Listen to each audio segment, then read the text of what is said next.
So, I'm rereading Twilight in the Year of Our Elder 2025 because is it as good or bad as I remember? Bella Swan.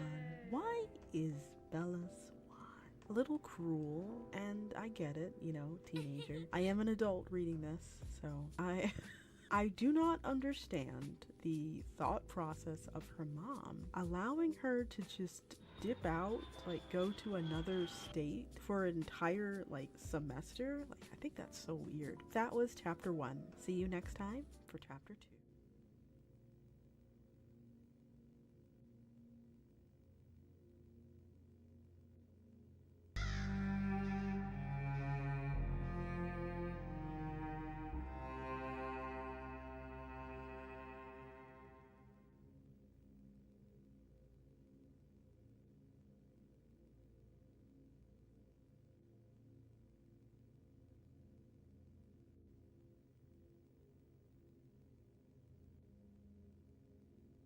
Here's some really quick ASMR.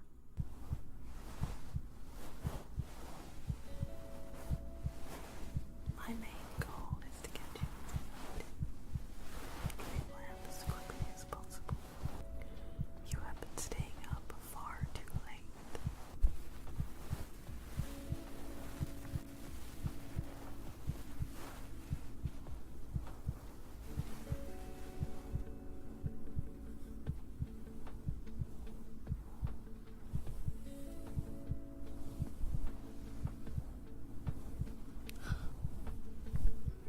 I think it's time for bed.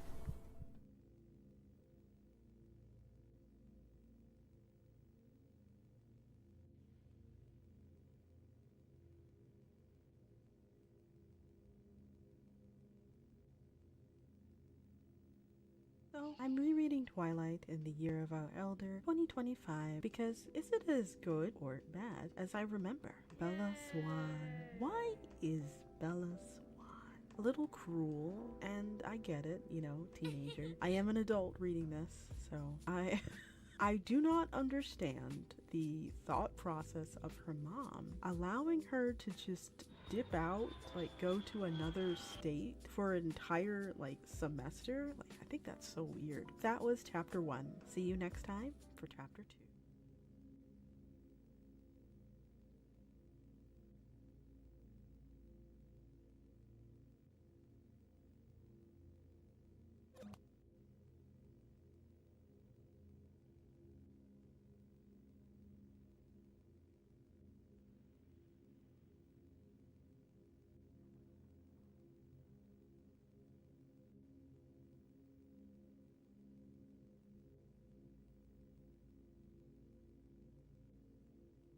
Here's some really quick ASMR.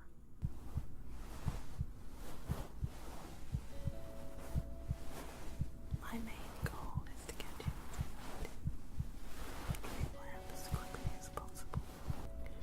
You have been staying up far too late.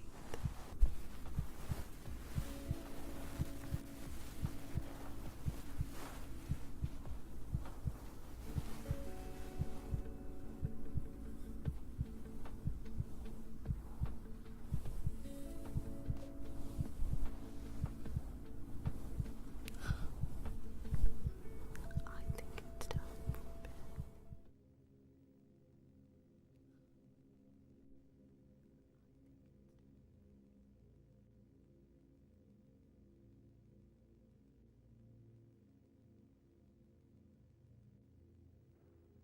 So, I'm rereading Twilight in the Year of Our Elder 2025 because is it as good or bad as I remember? Bella Swan. Why is Bella Swan a little cruel? And I get it, you know, teenager. I am an adult reading this, so I do not understand the thought process of her mom allowing her to just dip out, like go to another state for an entire semester. Like, I think that's so weird. That was chapter 1. See you next time for chapter 2.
So, I'm rereading Twilight in the Year of Our Elder 2025 because is it as good or bad as I remember? Bella Swan.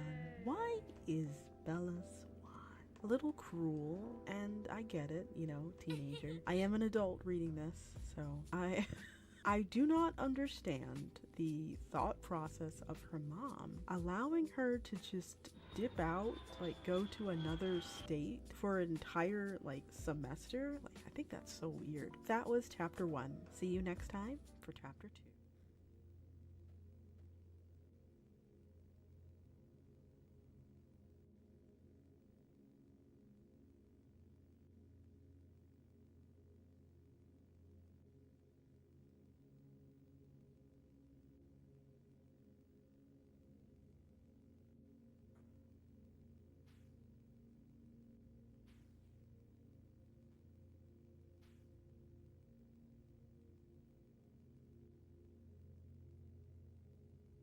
Here's some really quick ASMR.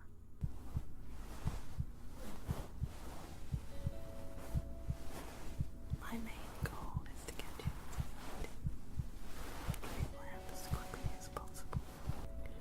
You have been staying up far too late.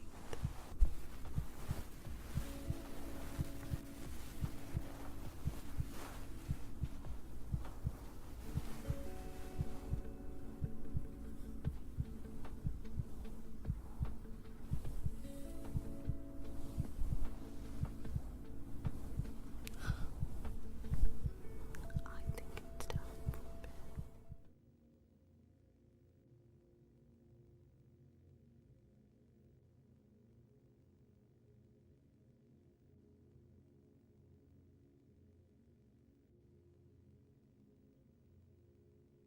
So, I'm rereading Twilight in the Year of Our Elder 2025 because is it as good or bad as I remember? Bella Swan. Why is Bella Swan a little cruel? And I get it, teenager. I am an adult reading this, so I do not understand the thought process of her mom allowing her to just dip out, like go to another state for an entire semester. I think that's so weird. That was chapter 1. See you next time for chapter 2.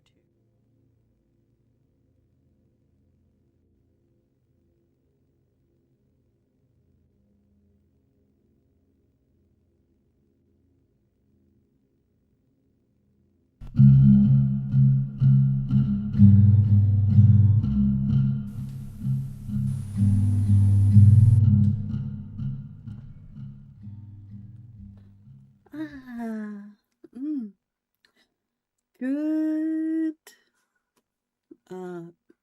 Hello? Oh, good evening, everybody. My name is Grimoire Index, and hi. Today I completely forgot to turn on V-Bridger, first of all, so let me go ahead and do that.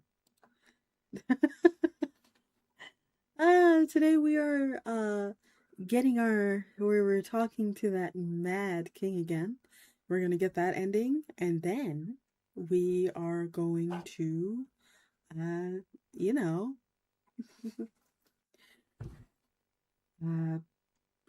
play another game. We're going to have a little date with death, and possibly before that we're gonna play a little bit of a Yuri visual novel that one of my friends has voiced in. That's our little itinerary for the day. I hope you all are A-okay, and I hope you all are feeling well. Not dead. Death. Like the Grim Reaper. Auto-translate hurts. Sometimes the subtitles are very unkind. Welcome in.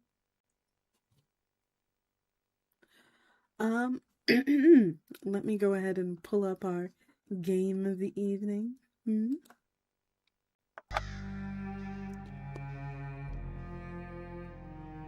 Oh, it's a Rempe game. Oh, hydrate. Thank you. I have a little bit of soda here. It's not my favorite, but I do want some water. Oh.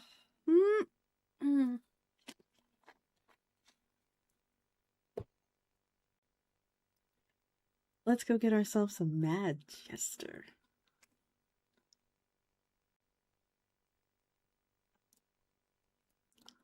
You know, I kind of like them when they're mad. I don't know, it makes it better. It just makes it better. Is that toxic? I guess I'm toxic now. Anyway. Where?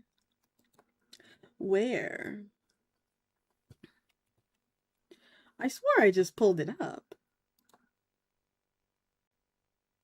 Oh, it's loading.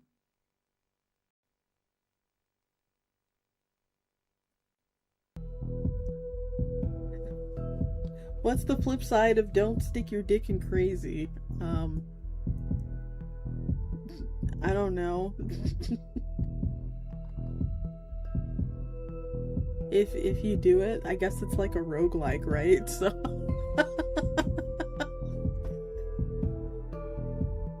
it's a 50-50 shot. The way I like my roguelikes.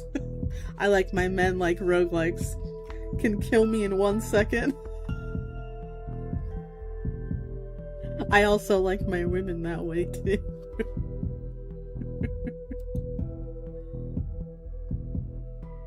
It looks like... Did I just say quit? No!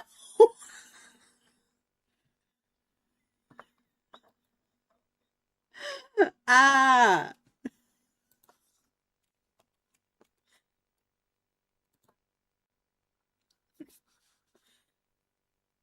Oh, RoboCrow's clipping works now.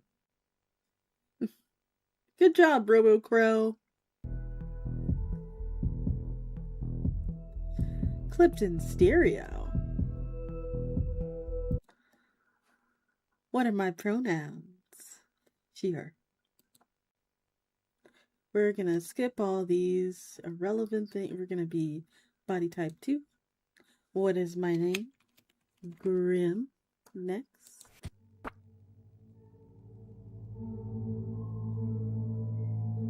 Off-road HD. Hold back. So we've already done a lot of this, so we're just gonna kind of skip to Darian's section.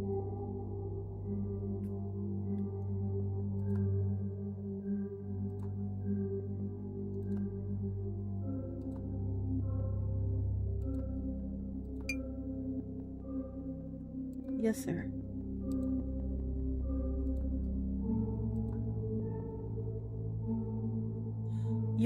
Your willingness to fulfill your work's duties deserves my emotional approval.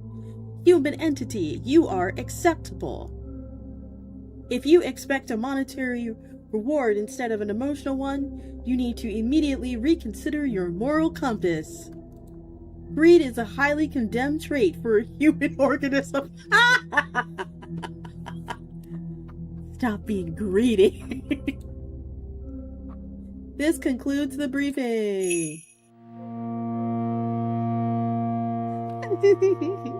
It's my mad Jester. Oh. It's a little loud, huh? It's a little loud. Yeah, turn it down just a touch. Just a tad. There we go. Return. I believe we picked this. Can't just appear with the sound of a piano. You can't just appear with the sound of a creepy piano, sir. My deepest apologies. I didn't mean to frighten you, my fair lady. Ooh! Already flirting? I just got here. You're right. There was far too much drama in that entrance. What would you prefer for my next appearance? Triumphant fanfare and a cheering crowd? Or perhaps enough accompaniment from the voices of your own head? Tell me.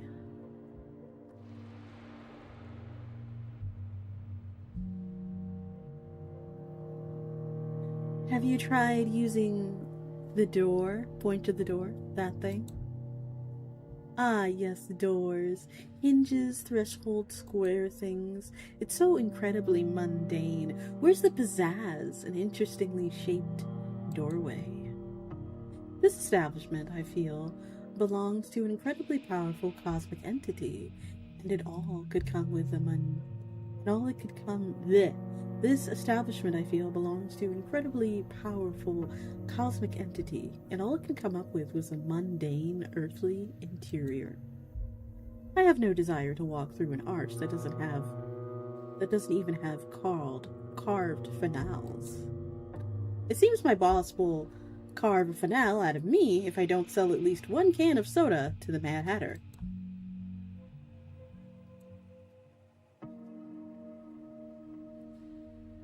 Ooh, can I offer him my hand?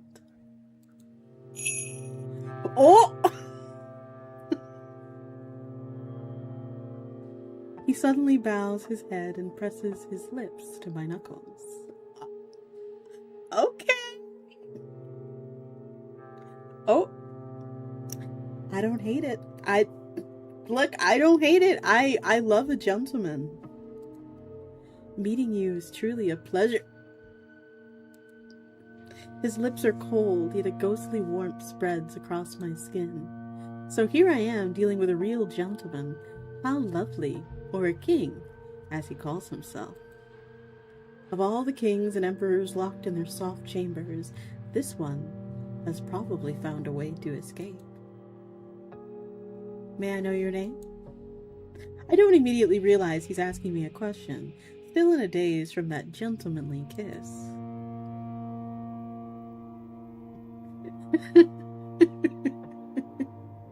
My name is Grim. I am also a queen of the gas station. Is my reflection distracting? There we go. What do you mean, there we go? What did you do? What do you mean, there we go? What did you do? What did you do?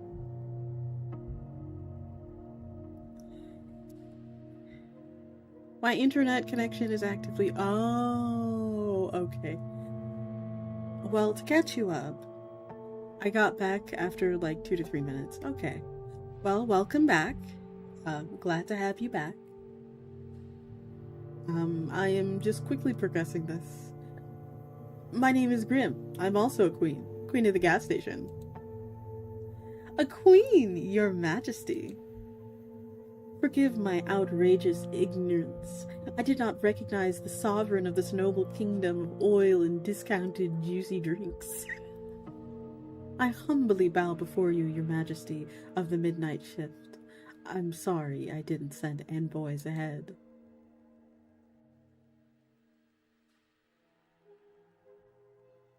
I grant you my royal pardon.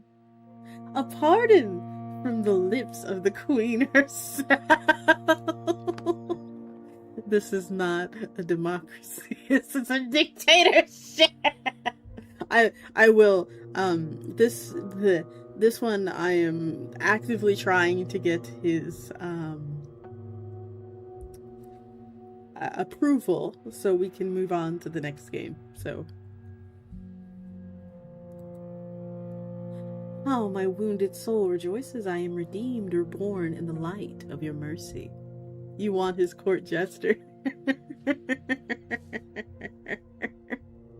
You know, I want to jangle those bells.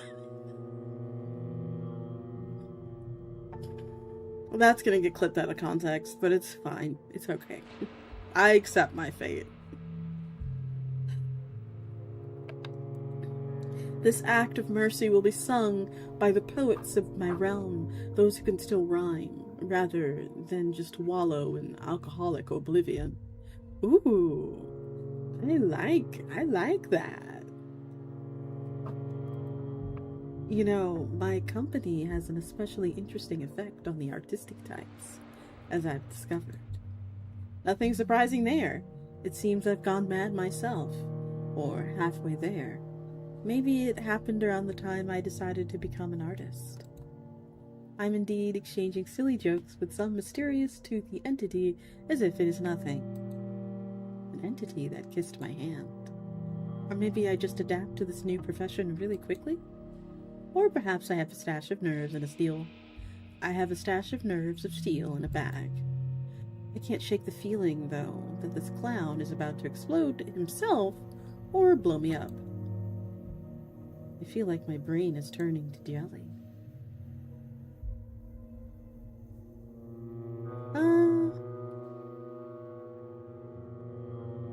Actually, it's not all that bad.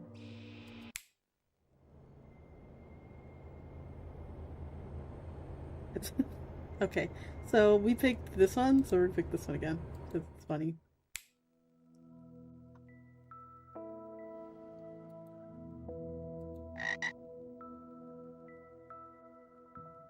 Who is that?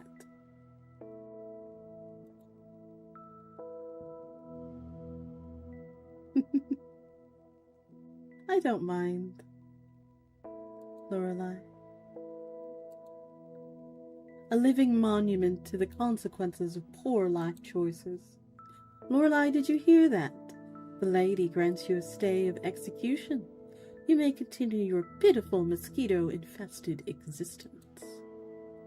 So dinner. I'm sure you must be starving. Emotional damage! Emotional damage.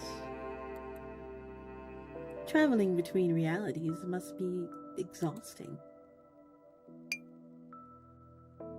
This looks strange.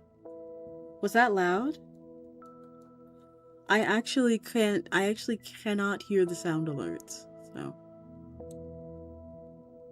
Yeah, I actually cannot hear the sound alerts myself, so it is completely up to you guys to let me know,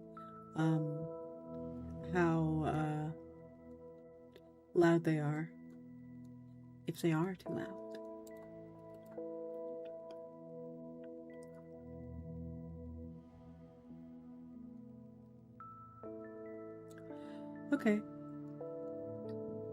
Okay, they are a little bit quieter now. This looks strange.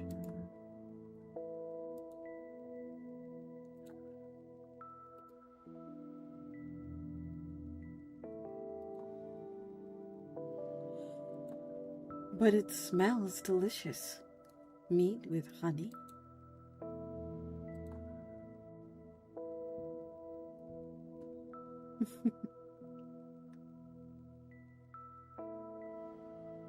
This is the best purple goo in my miserable life as a miserable cashier. Purple goo. He calls it broth of the viscous stars and deceit. But I think your description is more honest. And don't be quick to call your life miserable. Until now, it was just a prologue, but now the first act begins. I poke at the food. What's your favorite animal?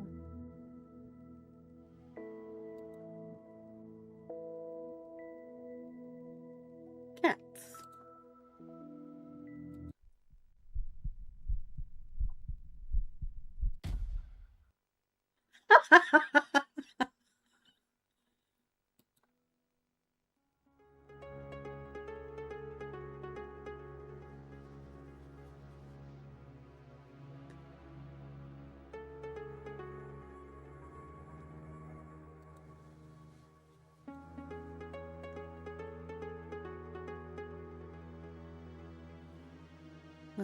Can I go back a little?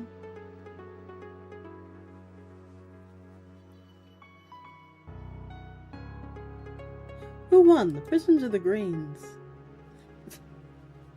My lovely lady, it wasn't a war, but rather a true paranoid masterpiece, a ballet of survival. For a glorious week, my ballroom was the stage for a feathered cooing apocalypse.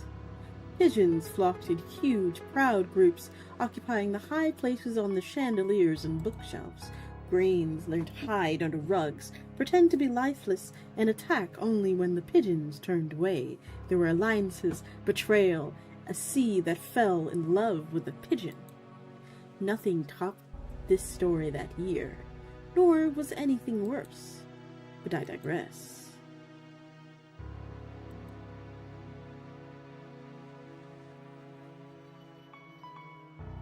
The grotto of my parents' disappointment in me. I'm gonna pick this one this time. You won't be alone under the weight of their disappointment. But let's not get sidetracked. Into the grotto of your parents' disappointment in you, our hero descended to retrieve an artifact capable of defeating the Monster King.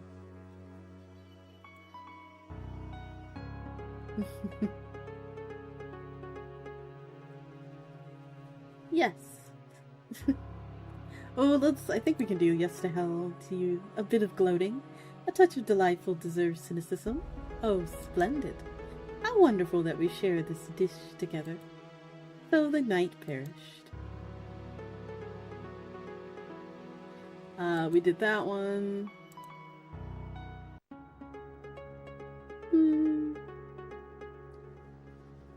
Hats don't evoke a particular feeling in me.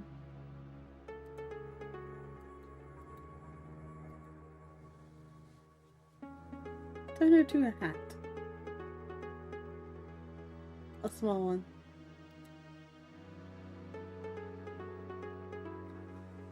Did we do We Hate Big Hats? No, I did neither. Let me go back.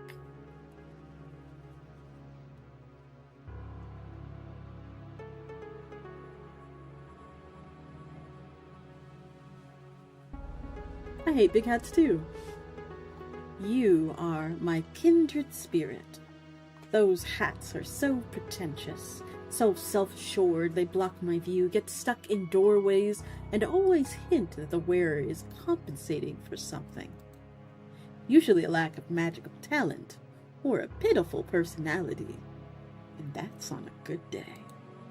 You, my dear Grimm, have impeccable taste in headwear, and in everything else.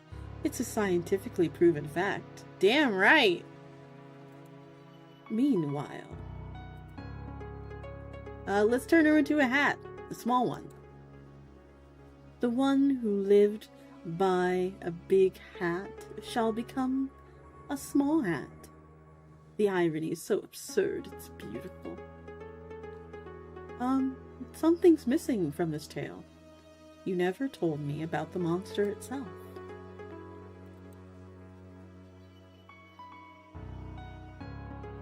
I insist. I do. If monsters are the muck, then I'm the pig, you see. How eloquent. All right. I admit, this will be my first performance like this. Darren sounds a bit bewildered, it seems. Just allow me to toss my mind up and see how it lands.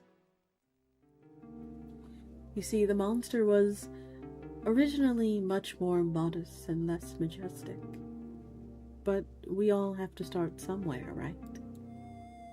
Then, my head suddenly became a bit crowded.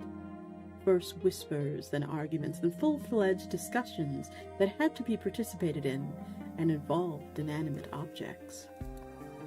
Yes, in a jar, doors, closets, and even cookie jars, every container a potential foe, and I was surrounded by containers. And to be fair, sometimes they told funny stories. But why was I afflicted with this curse? Pondering it drives me mad, even more so. It seems the question is for me.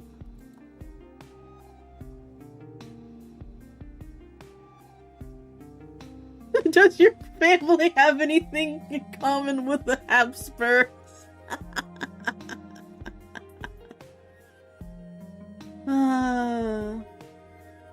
Were you cursed for arrogance? Greed? Did you touch a cursed object? Rose like Link. Gonna smash that face. Oh, gonna hit the.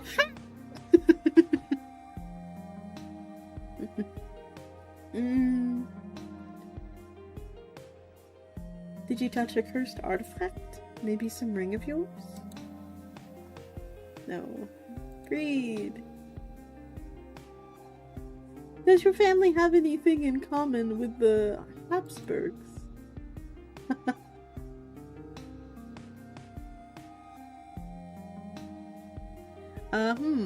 None of these are good. None of these are good. Like, none of them, he doesn't like any of these.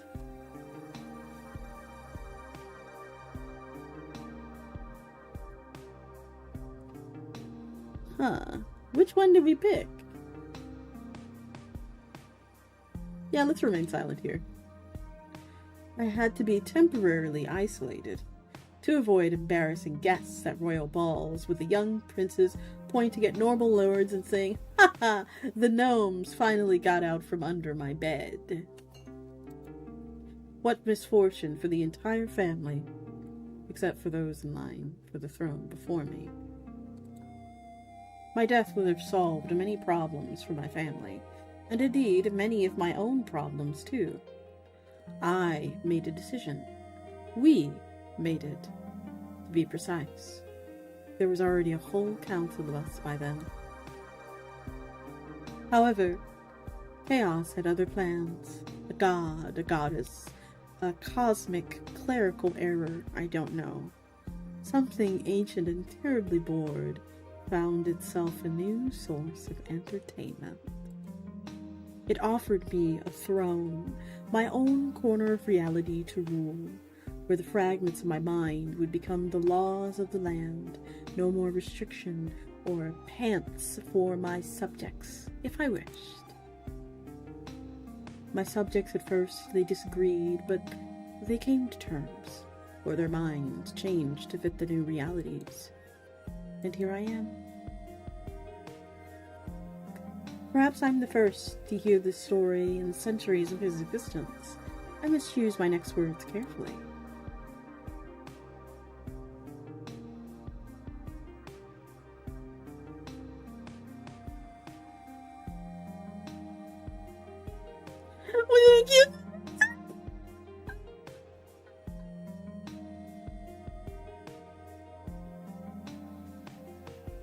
So, you're still in a cage. It must be rather lonely here. No? No. Darren laughs. No.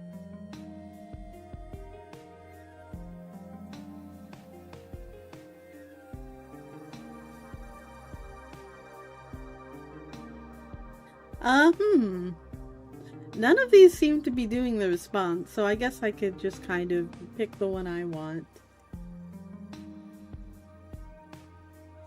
How can you just lock a family member in a tower? It's unthinkable. Very easily, my dear. A royal legacy is delicate, crystalline sculpture, and I was the crack in its foundation, in the shape of an indecent male organ. A wonder that covered me with a napkin. Do you really sympathize with someone who dragged you into his dimension to tell serious stories and filled you purple goo? People never cease to amaze me. Ooh! Let's touch his hand. Ooh. Following a strange impulse, I reach out to his hand resting on the table. His gaze slowly follows my movement, lowering to our hands. This time, no commentary. Instead, his thumb begins to trace patterns on the back of my hand with surprising tenderness.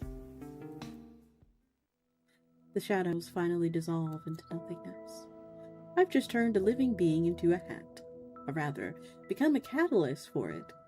I wonder what kind of nightmares are warranted in such a case. Wait, hold on.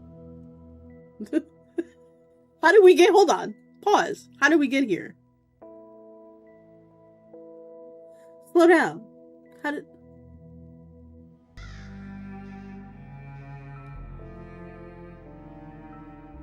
How? Hold on. Just a second.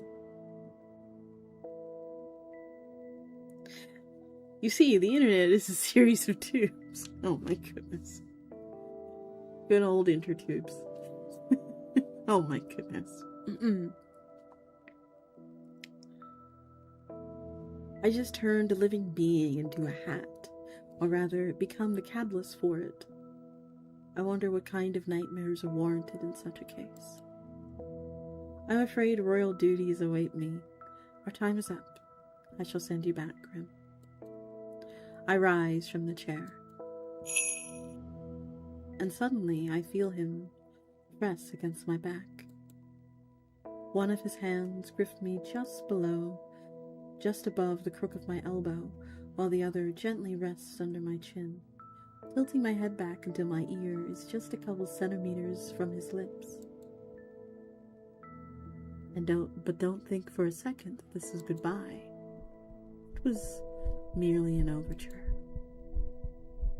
His voice, usually so mocking and calm, now sounds eerily sinister. A cold thumb lightly strokes the line of my jaw. I try to suppress a shiver.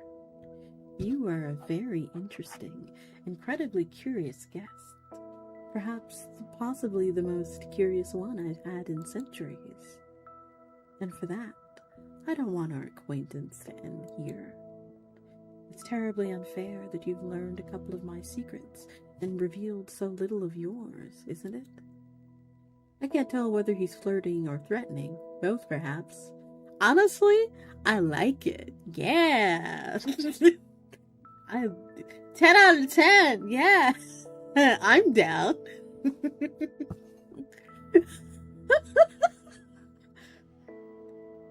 Suddenly, I'm like,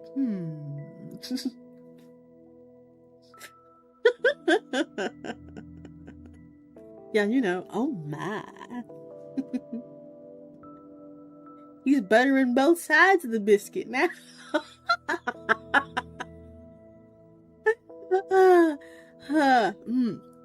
I lost tracking there for a second. A bird trapped in a cage of bills, failures, and endless anxiety. How high could you fly once the cage is opened? Your shift will end, the sun will rise, and you'll want to head home. Perhaps on something more elegant than a bus. Maybe in a carriage of polished bones. We'll meet again, Grim. Very, very soon. And next time, I won't let you go so easily. I squeeze my eyes shut. The light is blinding even with my eyes closed. So unusual after all this darkness.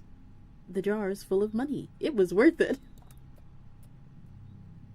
Even more successful. Then the client tried to fill the entire station with money, possibly due to the extreme affection for you, organism.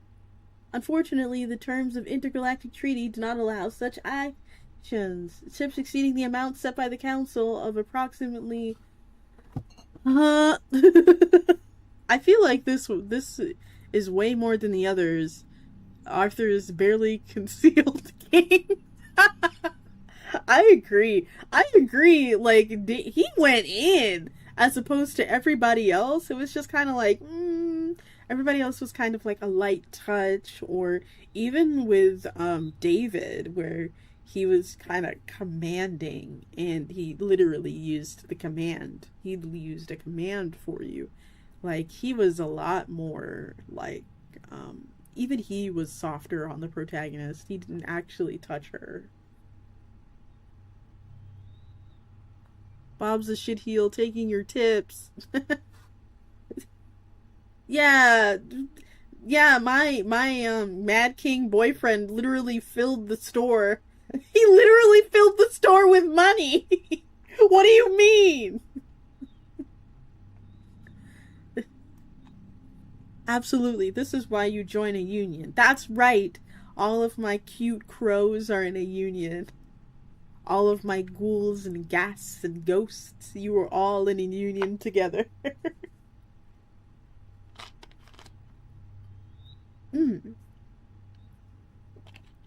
The reason why I'm not reading is because we are currently on an ad break, by the way. But yeah, I feel like there was a lot more, I hate to say effort, but there was a little bit more spice added to that root. Just saying, yeah. Whew.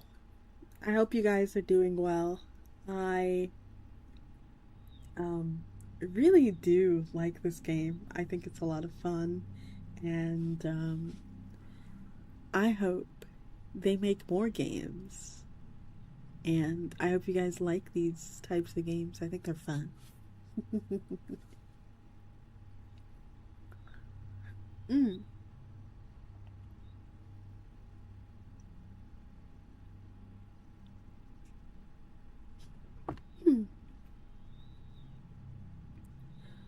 Ah. Oof. This week was, well, last week was a lot.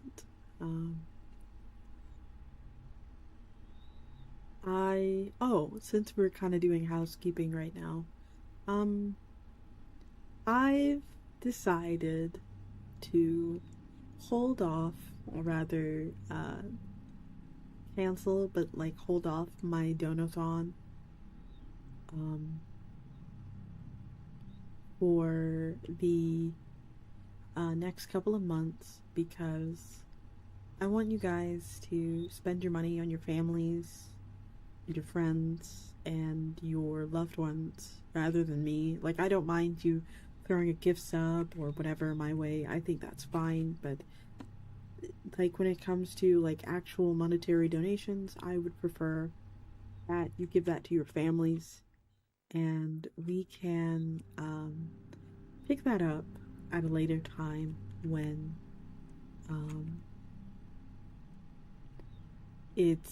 when I know you guys will have a little bit saved. And don't worry, I'll give you like a week or so to prepare. Like, I will give you this time to prepare.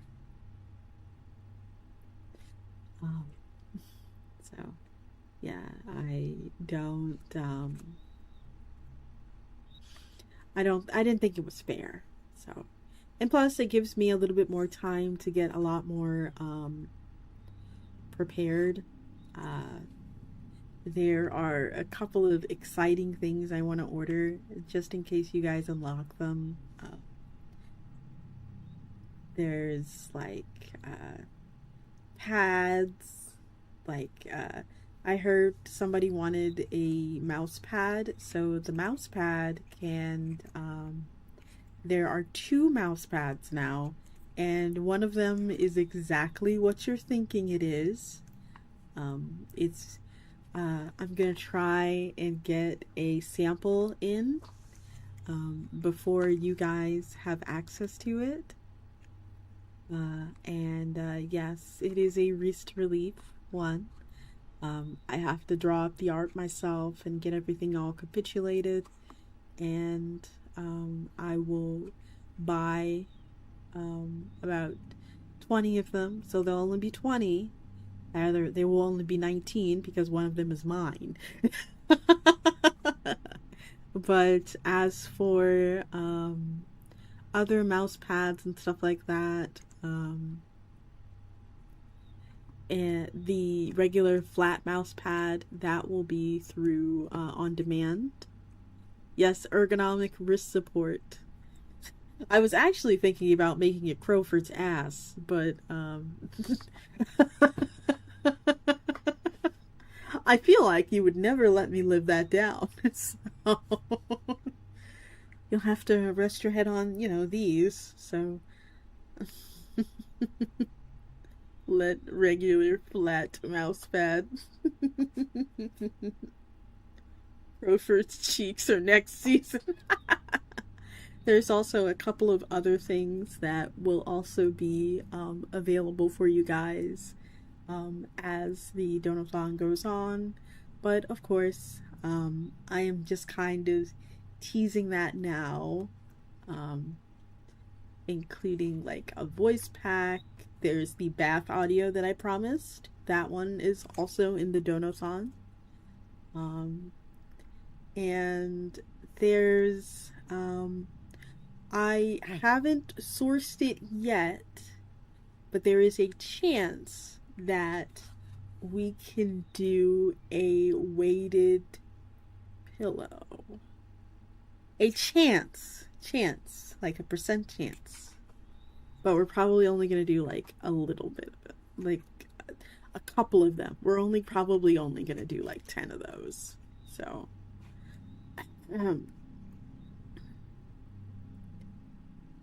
and when I say 10, so it's going to be 18 of the Booby Mouse Pad and the 8 of the weighted Crowford pillow, if I can get everything all sorted for you guys. Let's continue. I hope you all are excited and are looking forward to this February. Unfortunately, the terms of the Intergalactic Treaty do not allow such actions. Tips exceeding the amount set by the Council approved by approximately 194,939,000% were disintegrated to my great regret. To my regret as well. So, a mad god from another world likes me? In some sense, that's probably worse than not being liked at all.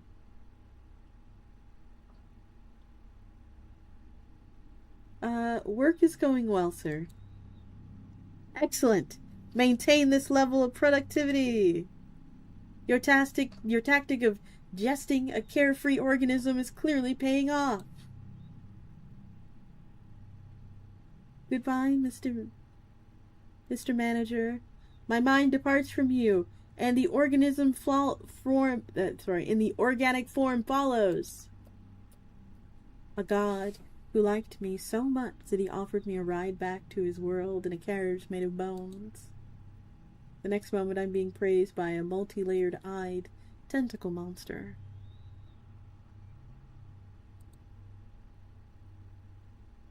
I'm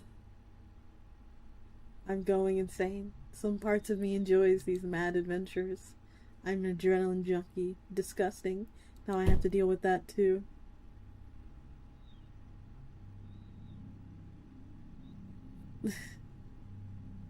Ah, yes. You don't want to know what the other fighter looks like.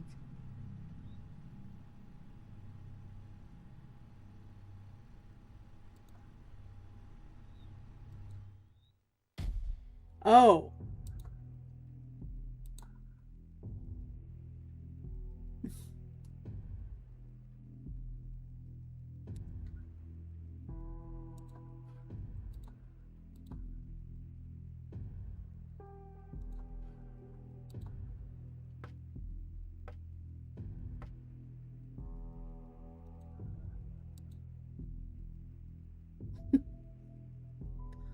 Spare parts of human organisms?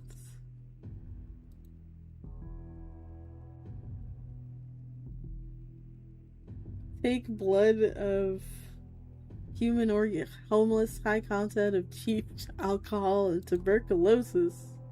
The jar is sealed, but my eyes water from the smell of alcohol. Just what a guy in cool leather jacket needs. May the Lord help him not go blind for when he drinks it. He abruptly lifts his head as I approach. You are ready. His voice carries genuine surprise and clear relief. Well, good thing you weren't wandering for half an hour. Bring it here. He drowns the contents in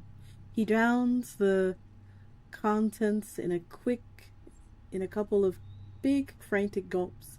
The whole liter practically disappears in seconds. A mad grin spreads across his face. I start to worry that he'll smash the jar against his head or mine, but thankfully he just whistles and slams it against the table.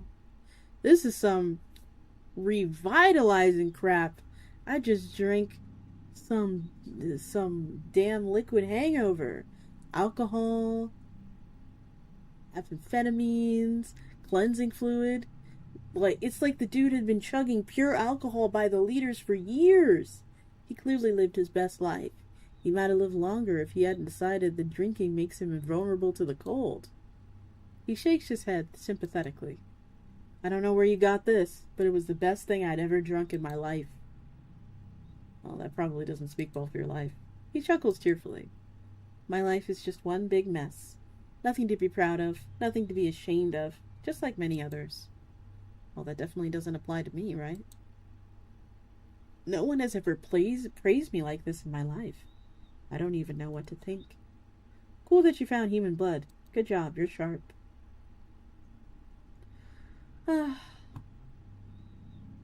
Feel free to ask.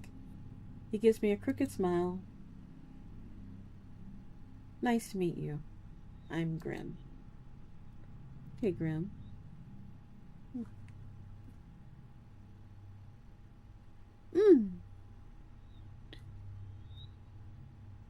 No more of that happy shit. Oh man, it's what he wanted.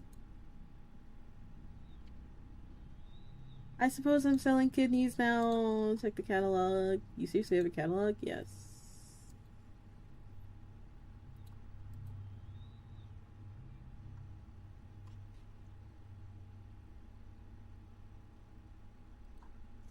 Because it's a universal catalog.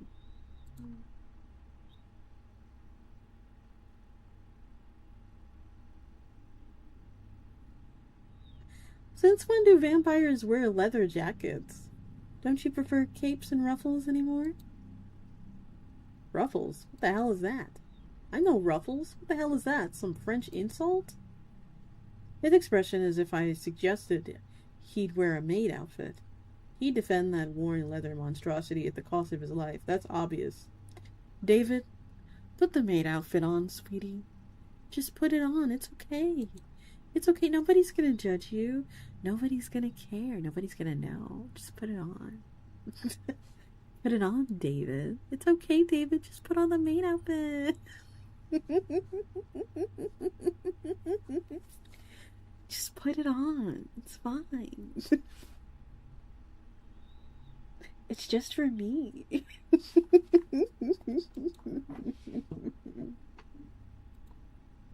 Ruffles are not just a piece of clothing, they're a concentrated strike right at the core of his cool vampire persona. I don't wear any ruffles. I'm just 24 years old. Oh my god, he's a baby! Never mind. Oh no. Oh no. He's a baby. Oh man.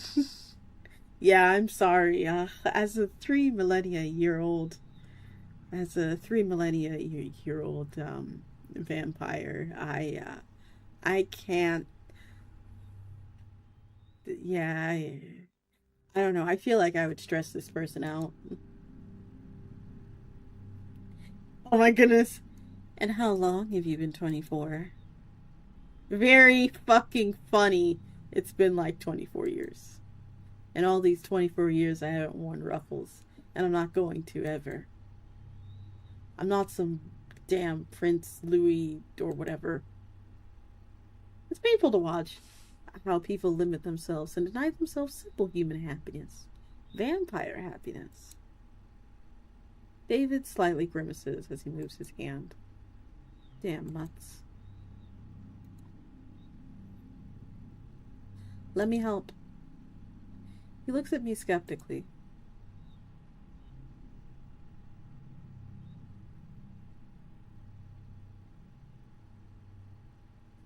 I see. You're afraid of doctors, huh?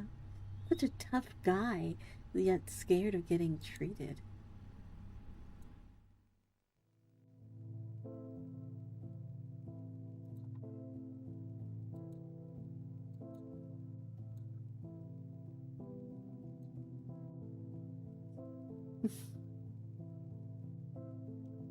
It's simple. You have lacerations, claws, teeth, and a little bit of saliva. Very possibly contagious. Punk vampire news. There are very different prognoses.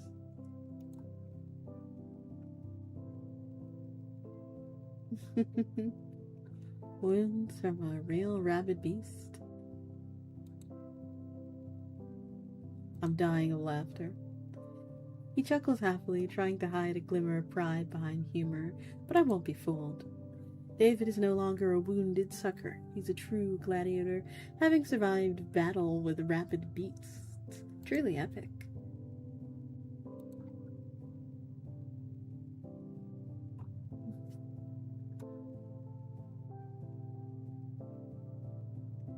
You know, you have this fantastic talent for coming up with threats that you should come up with scripts for right action. Blech. You know, you have this fantastic talent for coming up with threats. You should write scripts for action movies. Well, I suppose it's a matter of experience, probably. And you, well, watch what you're doing, or there'll be consequences. It seems he just heard the best compliment of his life.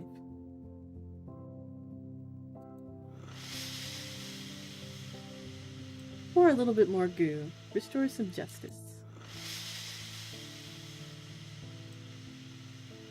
My hand jerks accidentally. A dollop of black goo splats in the center of the massive wound. The hissing grows louder and the smoke thickens. David grits his teeth. This tough guy is helpless. He can't tell the act of revenge from a simple medical procedure. The ointment punishes him for all his sins.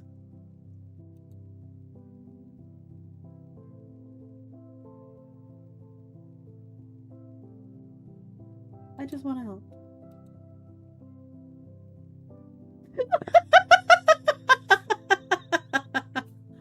Let's just say I have certain fetishes.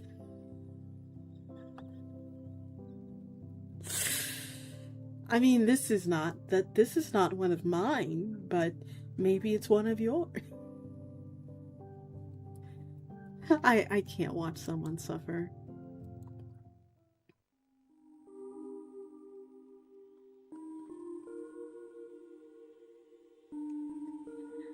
I'm sure he'll love that.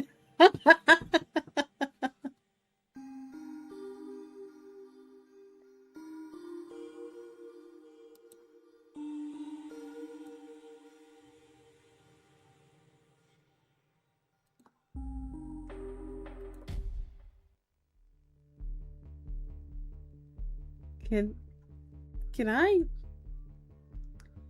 I pet you? Ma'am? I'm not sure if I understood you correctly. You want to pet me? He awkwardly shifts from paw to paw. That is very unexpected. And of course, flattering, ma'am. Don't get me wrong, I'm kind of on duty. Tracking the supernatural. He looks around nervously. Alright, you can, but just a little. I still have an important business. I got to pet the dog! Yeah. It's the best day ever! This is gonna be the thumbnail of the video. It's so cute! Ah! Let me turn off my reflection.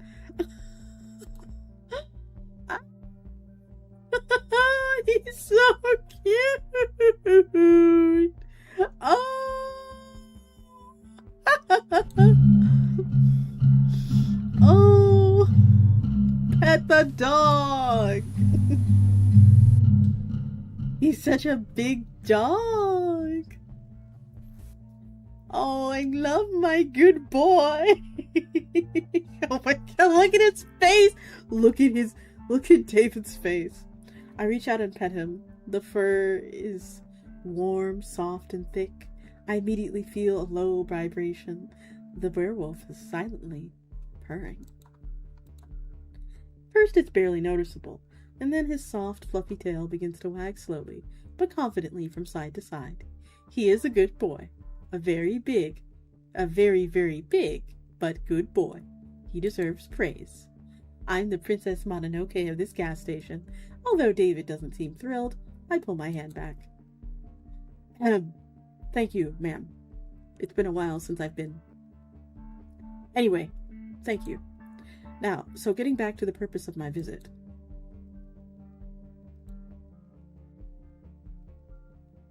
Let's not give David away.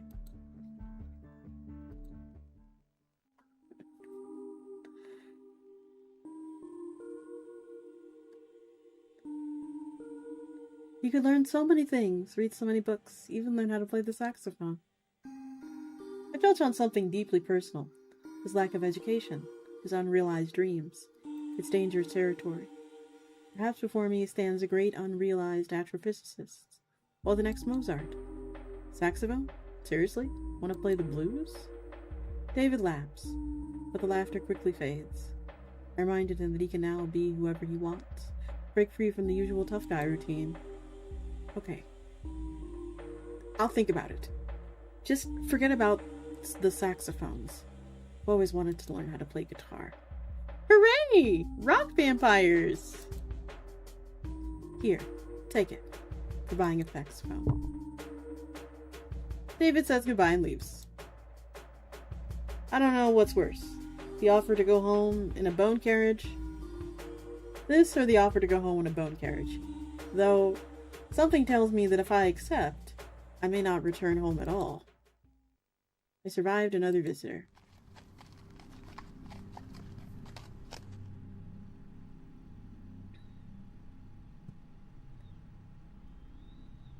Hello, babe. My name is Victor. Are your parents pirates by any chance?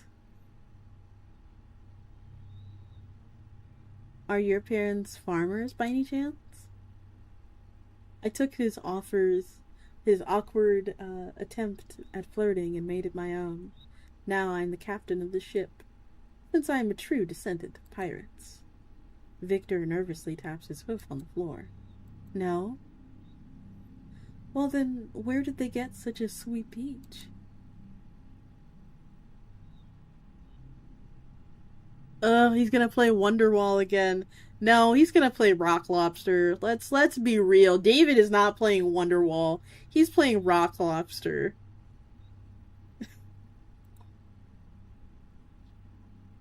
Pirate booty puns ensue. It's true. His face instantly lights up. So much more than his ears are smoking, it seems. We're gonna skip. Awkwardness is a great style. I liked it.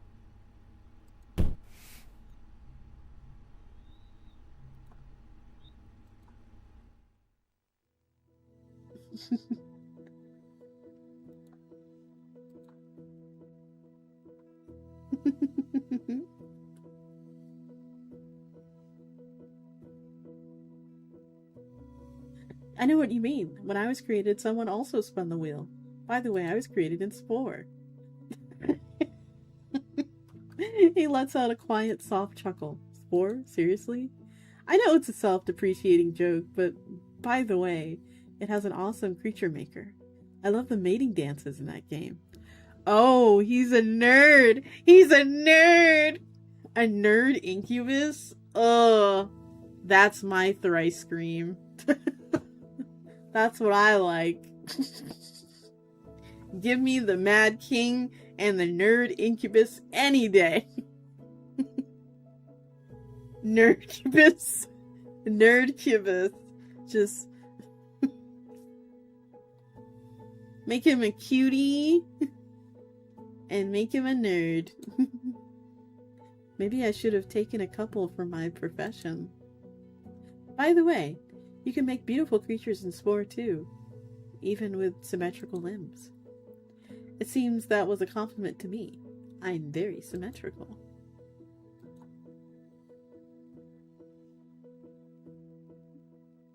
Strangers are the scariest thing right after Rent.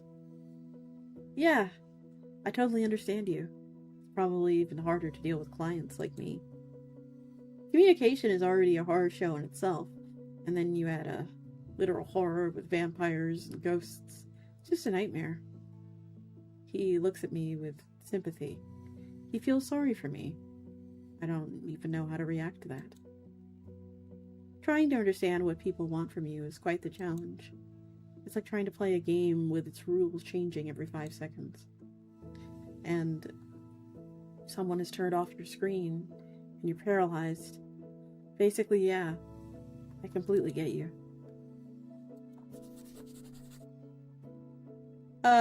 No.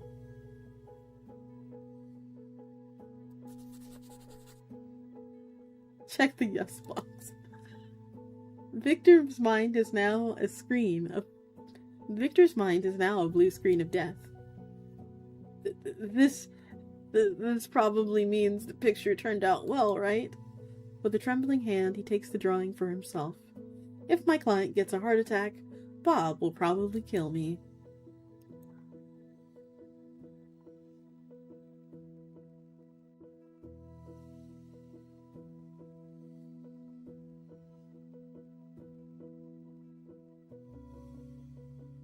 This vessel wants a simple human sofa and cuddles on it.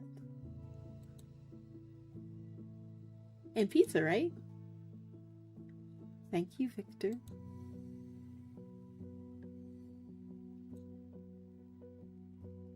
I actually think you have a wonderful sense of humor. Like, nothing can really get to you, right? Most people would scream, run away in horror, or fall into true existential crisis. I'm the main joker of this greasy gas station. Should I be proud or horrified?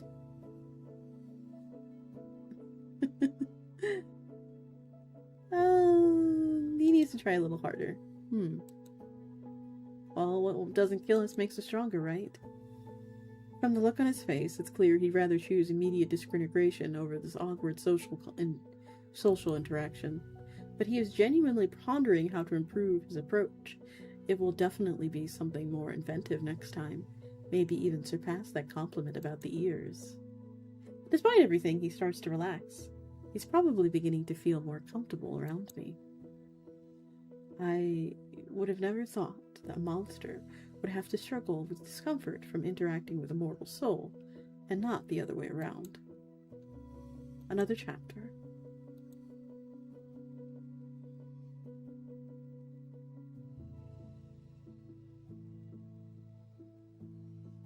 Come on, you don't have to pretend to get close to someone or make friends. I'd love to talk to you about the Silent Hill contract.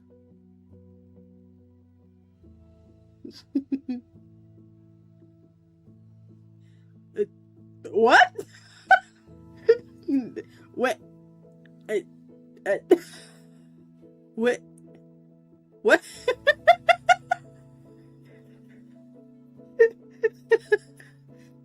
Nah, give me that Aslan? Oh, spelling. Okay. Pizza basic. I don't know. There's something like mythical about like a good pizza, especially when like you've come off of a really hard day, or maybe you've come off of something else. Like there's something about like a delicious pizza. There's also post-nut pizza, which is good too. Post-nut pizza is good. Victor's carefully crafted seductive expression shatters into pieces.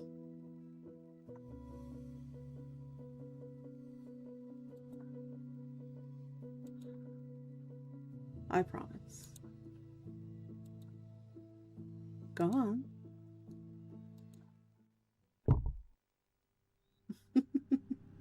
Okay, buddy, I'll think about it.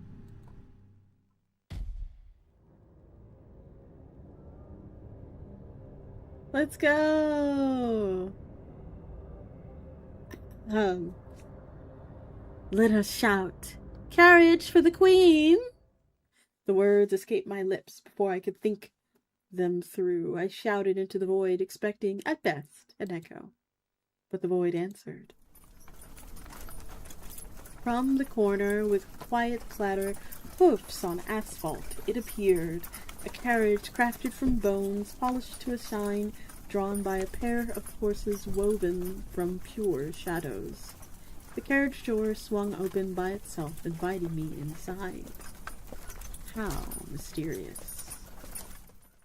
I stepped over the threshold, and the world spun into a kaleidoscope of mad colors and sentient frogs. When the whirlwind subsided, I felt myself falling, but instead of a hard landing, I found myself in someone's embrace. Oh!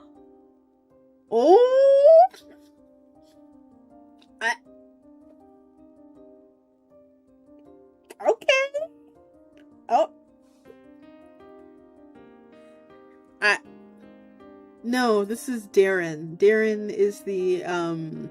was the mad jester. I knew you would come, my dear. Darren's voice was just as velvety and sly. I looked down and realized that my t-shirt and jeans had now been replaced by some elegant attire. Oh, how old-fashioned of him. The kingdom missed you so much. Every crooked spire of this castle longed for your silhouette. Every mad courtier whispered your name, hoping that you would return and bring more chaos to our usual chaos. He looked into my eyes, and his gaze was a mix of madness, adoration, and the promise of the most unpredictable eternity. Everything. I will give you everything. How about a pet? I can bring you the most beautiful griffin, or yet two, so they won't be bored when I take you for rides around our lands. Yeah, there are a lot of eyes in the background. If one moon bores you, then we will have three. Or if I could get a few garden gnomes, and I am getting ahead of myself. Let it be a surprise. He pulls me closer by the waist. His lips almost touch the shell of my ear as he speaks the next words. You will never be sad again.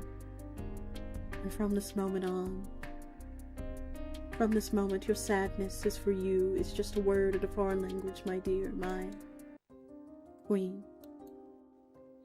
And all it took was a one-night shift at the gas station.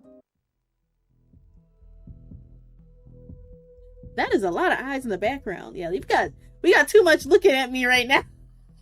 We got too much looking at me.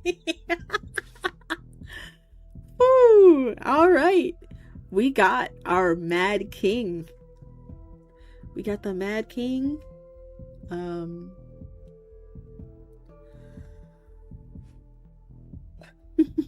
Darren is an exhibitionist. I mean, if everything is controlled by your mind, I feel like you would be. And honestly, I like it. Let's go. Let the whole world see. Also, I feel like that one had the best writing out of all of them. I also liked previously Victor's as well. I liked Victor's. The only one I didn't really care for too much was David's. But yeah, that was such a fun game. Partially because I can't actually date David because he's a little cute little baby vampire.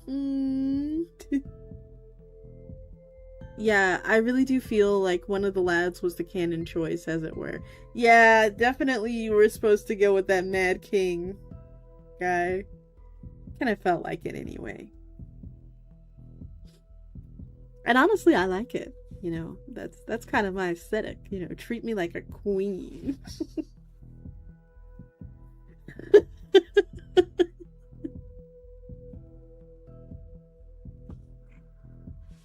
Well, I wrote this hot encounter. Better add a couple of others to fill the game out. Yeah, that's kind of what it felt like to me. Like, I would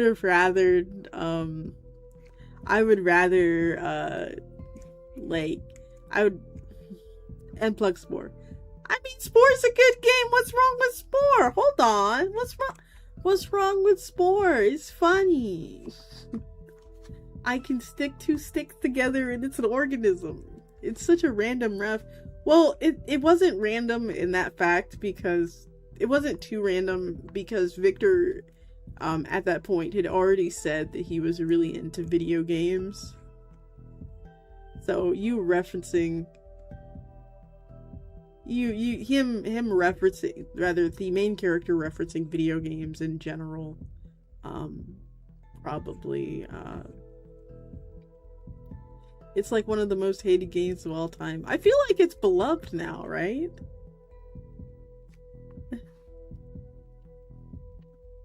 Anyway, regardless of such, I had fun with this game. Did you have fun with this game? Oh.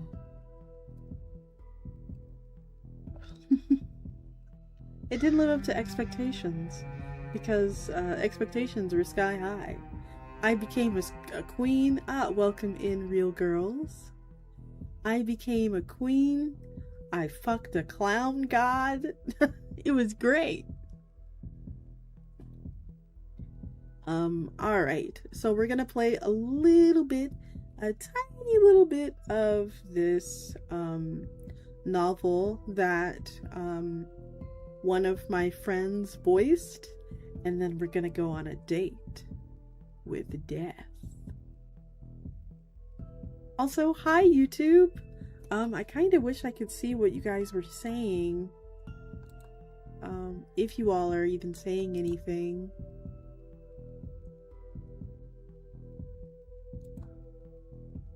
No. Alright, that's okay too. We'll just take this time to swap to our next game. How are you guys, by the way?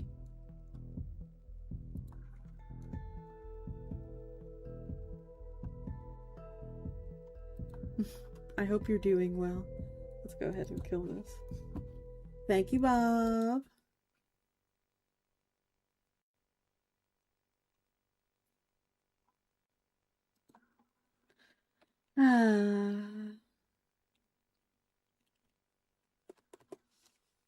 Everyone loves the creature and space stages, and the cell stages mostly too. All the people trying to make Spore likes stick to the creature phase lol apparently failed to send. I'm okay. How was Grimoire today? Grim is fine. I am completely alright. I decided to cancel my donathon, or rather put it on hold for a little bit, because I wanted you guys to spend a little bit on your families in Christmas time, and it's getting harder out here, so I would rather wait until maybe afterwards, possibly around February, and I can make more things for you guys too. I have a lot planned. I am trying to source out a booby pad and maybe a damikura, but we will see. The tiers that my manager and I came up with were very fun, and it's going to be a lot of work.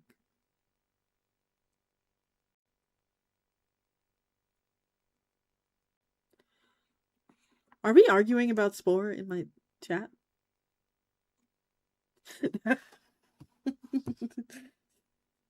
Crowford cheek assisted ergo mousepad. Well, it depends on which one you guys want, really. But I digress.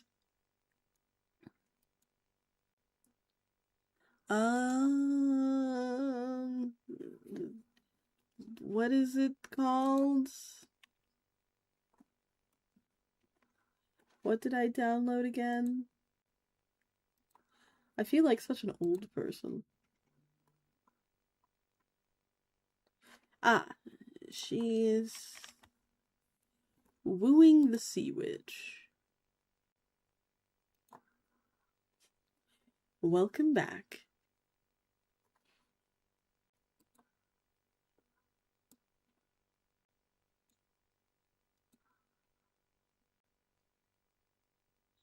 Ow.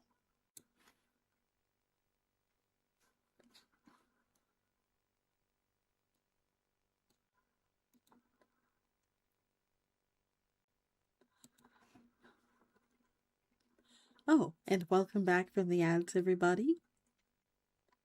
Just give me a moment and we will swap.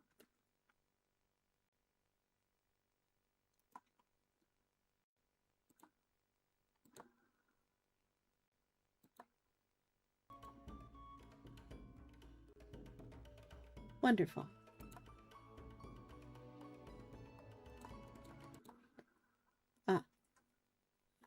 The following program is intended for sapphic audiences. It may contain strong violence typical of a Dungeons & Dragons campaign, bisexual activity, or strong violence. Viewer discretion is advised.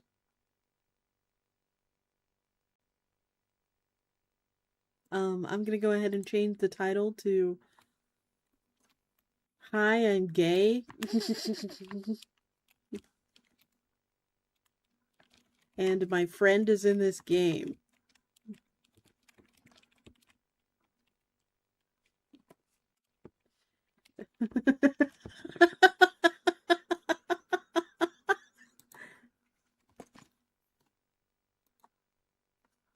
I'm not kidding. I actually changed it to that.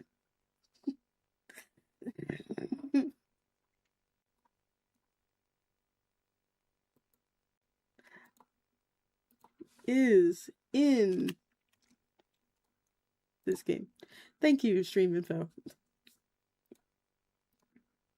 This visual novel will also feature fun mechanics like time choices and puzzles.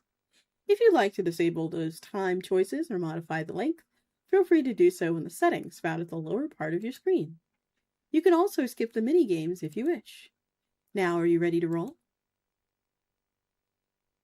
There. These all say yes. I'm gonna take middle yes, okay? Did we get bottom yes? Can we get a top yes? I don't know. There's so many choices. I don't know which one to pick. We're gonna go with middle yes. Water. The crushing weight of the whirlpool would have annihilated any other mortal. It certainly made short work of her adventuring party. But Prushka, the paladin, is no ordinary warrior. Oh, we got voice acting. She launches herself at Silikoi. Its face screwed up in a terrifying analogram of scales, skin, and scathing fury. Grrr. Its growl echoes through the water, and while Perushka does not have the gift of comprehend languages, she thinks it probably says, "Why aren't you affected by my attack?" Behind Perushka is a massive vortex that is currently spinning her friends around like a washing machine. She has faith in them to survive, but if not, the Silikoi throws another powerful spell. You're not the only one favored by Magwine. Blessed by the goddess of the sea and souls, the paladin summons a swirl of power in her palm and strikes at the dastardly monster with...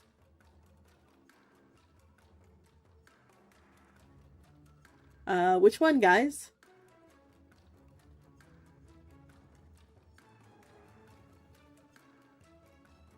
Her fists, a sword, or a rock?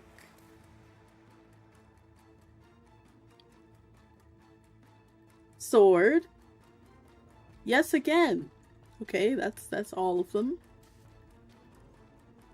Her sword. A glint of silver slashes through the water as Perushka's complan lashes out, awash in a glow of bright teal energy. Black blood spills from the nash on the monster's chest. It lets out a mighty roar and rears back for a second. It seems it thought it might retreat, only for it to cup its webbed hands together, gathering energy so bright it's almost blinding. I have to duck. In the nick of time, the paladin deftly rolls through the water, escaping the attack. The massive beam of energy sails over Perushka's head, blasting a hole into the coral reef below. That was close. With the rest of the party still stuck in the whirlpool of doom, Perushka faces the Silikoi alone. Silikoi. It's badly injured, but Perushka isn't doing so hot herself. Can't let it hurt my friends. I have to do it. My ultimate combo move. Press the keys, WASD, before the timer runs out. Okay. W, A, W, A, W, A, D, A, W, D. Did I get one wrong? I feel so bad. I think I hit S. Oops. Ultimate combo move. You unleash the barrage of punches that sends the monster sailing backwards, crashing into a boulder. The soliloquy is defeated. The sea is deadly quiet in the aftermath. We did it. The vestiges of the Silikoi's power fades, the maelstrom settling and letting the unconscious bodies of her friends float onto the sea floor like flotsam. Perushka herself is tempted to fall over, if it weren't for the sudden appearance of a nearby villager who rushes over. Hi! Wait. Since when was there a villager? Since always. Anyway, the beautiful sea witch approaches you and says, "Oh my, great hero. You saved little old me." What? Discord. He would not say that. How about... "Oh, Petra, you're so pretty and strong."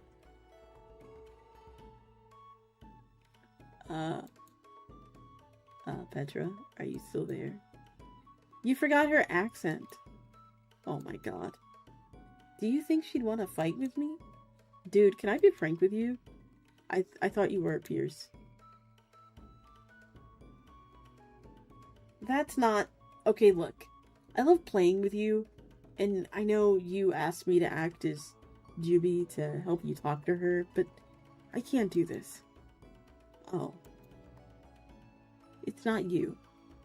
It's me.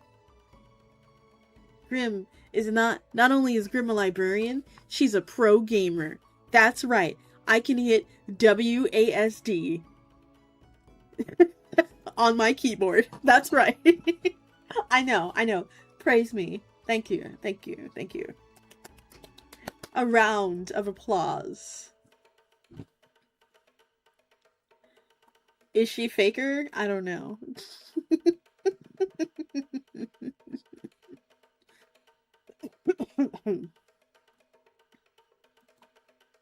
Petra cracks a smile. Please?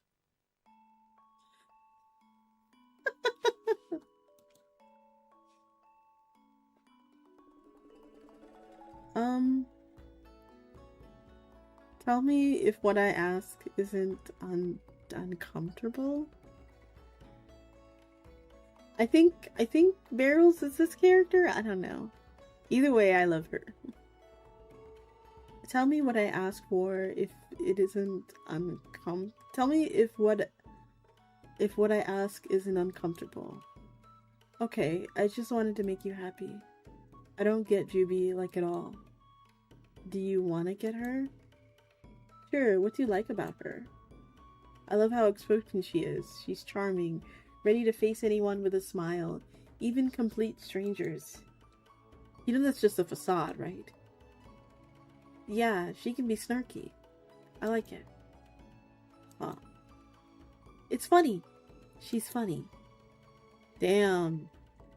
Petra seems to be down bad, man.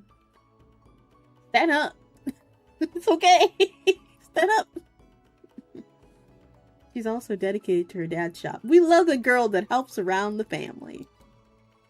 You like following in Dad 1's footsteps. I guess so. What else do you like about her?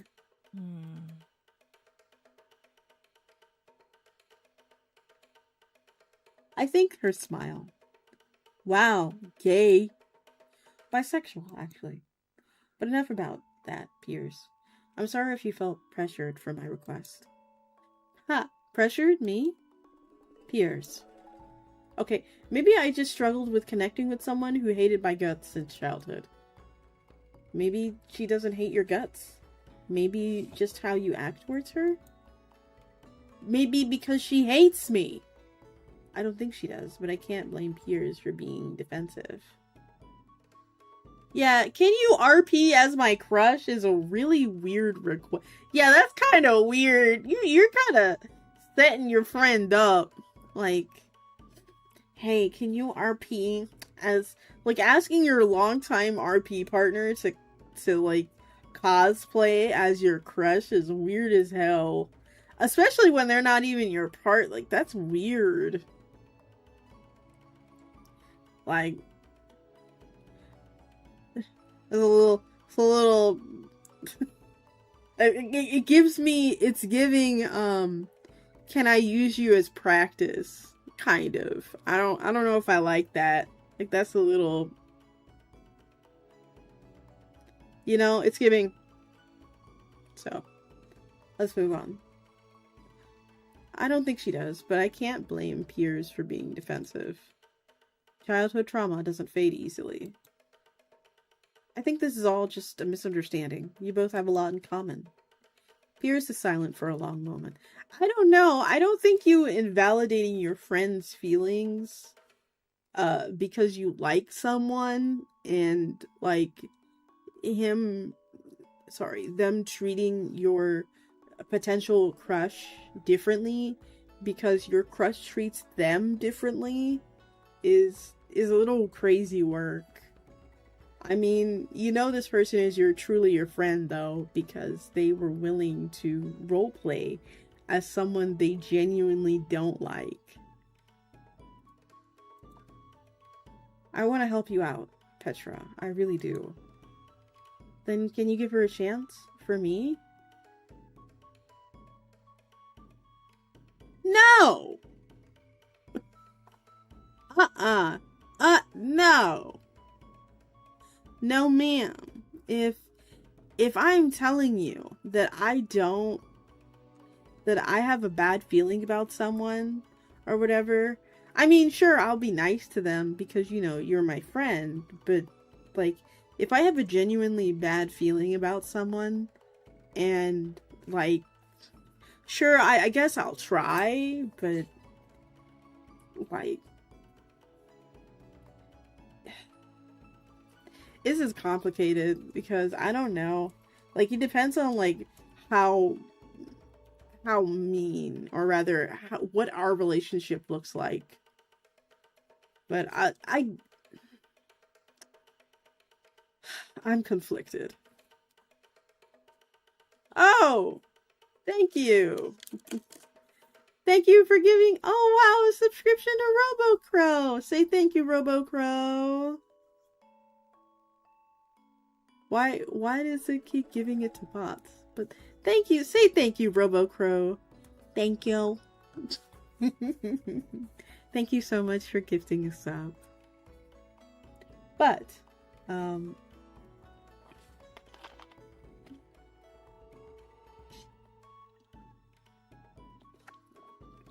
a little conflicted because on one hand, it's your friend and you want to, you know, make sure that you're putting your best foot forward for them.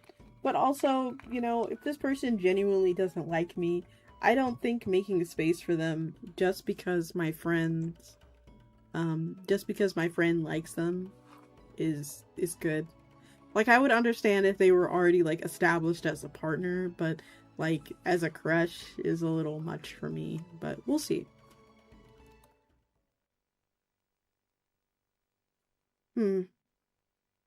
I want to know what Tuya and Alan think. Let's call them. Hello? This better be important, Pierce. Petra also wants to ask Juby out. Kuya. Shh, baby sis. Let the council decide your fate. I don't know about this, Petra. I've known the Jazari twins since childhood, and, Juby has been not so nice. I'm just worried, you know? Yes, treats for RoboCrow!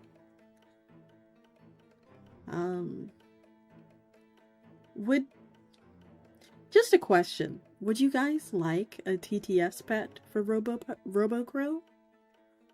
Would you like that? As a little special treat? What's that? So a TTS pet essentially is it'll be like a little PNG or a little model at the bottom of the screen that would appear, and TTS stands for text to speech. So it would have its own it'll be like a little mascot, if you will. And that will be little RoboCrow, and you could feed it, and you can talk to it and interact with it, when you weren't interacting with me, of course. RoboCrow TTS would be funny? Yeah, I think that would be fun too. Just let me know if you would like it. Needs the Microsoft Sam voice. I want him to have the whisper ASMR voice, or like the Death Tolls voice. Also, it looks like her friends most of her friends don't mess with this girl. Like, that's a little... Is she toxic or something? Well, what's the worst that could happen? I mean, what's the worst that Juby could do? Push you down and call you names?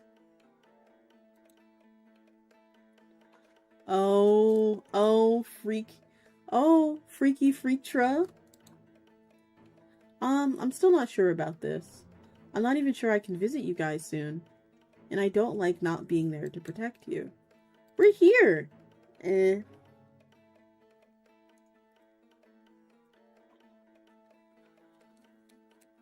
I'm not sure about our MC or our potential crush.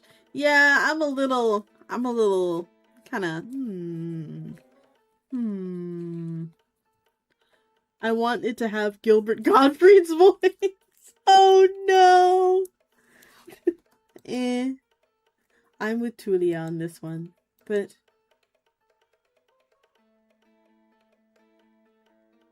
She's not an actual monster.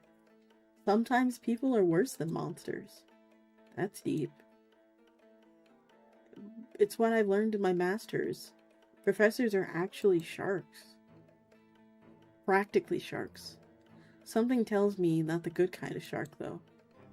With her fate almost decided, Petra takes a deep breath. I can't let my chance slip away. I have to do it. My ultimate move. Petra throws her biggest puppy dog eyes at her siblings, which is a slight widening of her eyes. A minor jet of the lip. Please? Aww. Convince. Like what? Invite her to our next D&D session? We haven't even scheduled it. Juby can just take my slot for the session this weekend if you want. Really? You mean that? If Pierce is okay with it. Ugh. Fine. Just stop looking at me with those big old eyes.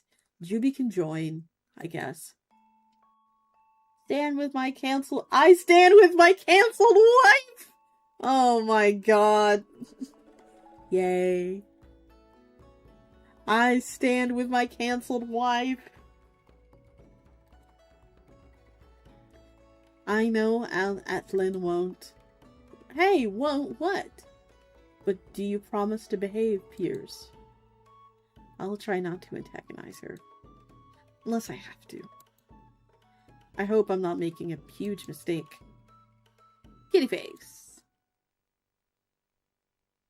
She's wooing the sea witch. The next day heralds Petra's by-reckoning. Thanks for stopping by. Come again. The love of Petra's life and her pet bunny, Poppy, stands in front of the counter with a bright smile and a cheerful wave goodbye to satisfied clients. Elegant waves of brown hair tinged with gray streaks flow down to caress her golden skin, kissed by the rays of the sun that shine a light in those gleaming amber eyes framed by long lashes. And Petra is running out of space for all these gay thoughts. Hi, welcome to By the Steps. How may I help you? Oh. Her face falls flat as she takes in not new customers, but old childhood acquaintances. From behind Piers and Alan, Petra wonders if she should wave. It's just you guys. I used my best customer voice for that. She snaps her fingers almost impatiently. Can I get you anything or what? Piers turns back to stage whisper. Do we have to do this? We can back out at any second now. Piers. And she can play with us as long as she stops harassing my bro, Rhodes. You know I can hear you. Besides, is that any way to greet an old friend? You mean an old bully? I wasn't talking to you. Sparks fly like the glint of blades clashing as the two glare daggers at each other. Can you two cool it? Juby, we're not here to pick a fight. Oh? Then why are you wasting my time? Piers rolls his eyes and opens his mouth to retort. Atlan, Petra has something to ask you. Frozen to where she stood with a warm blush creeping up her cheek, Petra met Juby's curious gaze. Yeah? Can I help you?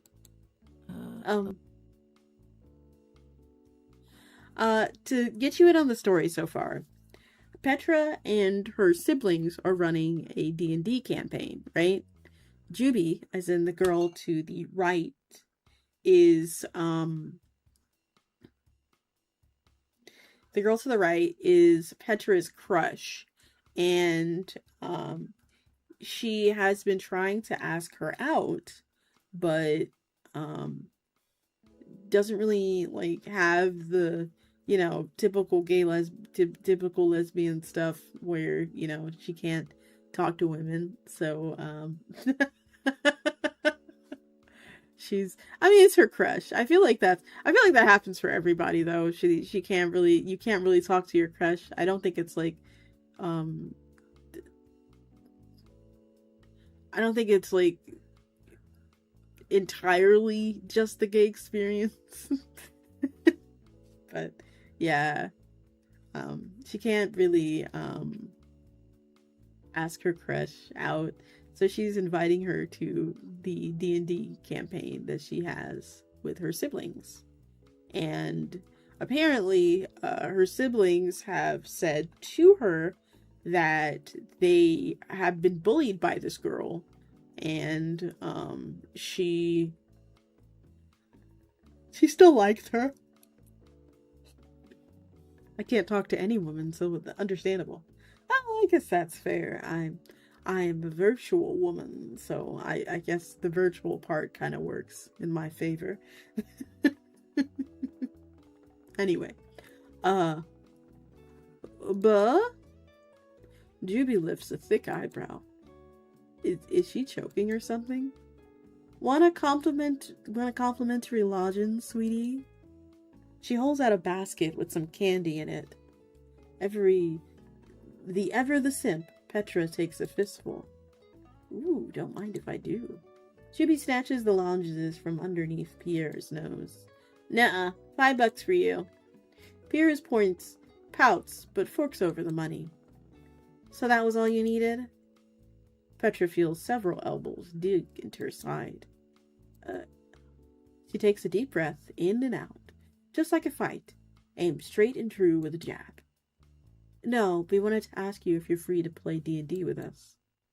The words tumble out of her mouth, the same roll that almost her sentences do. Thankfully, Juby doesn't notice the blush. Petra swears it's spreading to her ears.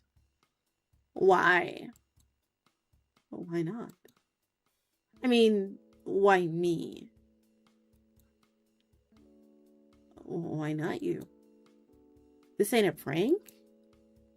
Oh, for God's sake, I need someone to fill in for Tuya for the next session, and Petra thought it would be fun to play with you. When is it going to be? We play on Saturdays after lunch, so Alt doesn't get hangry. Hey! Do you think you can make it?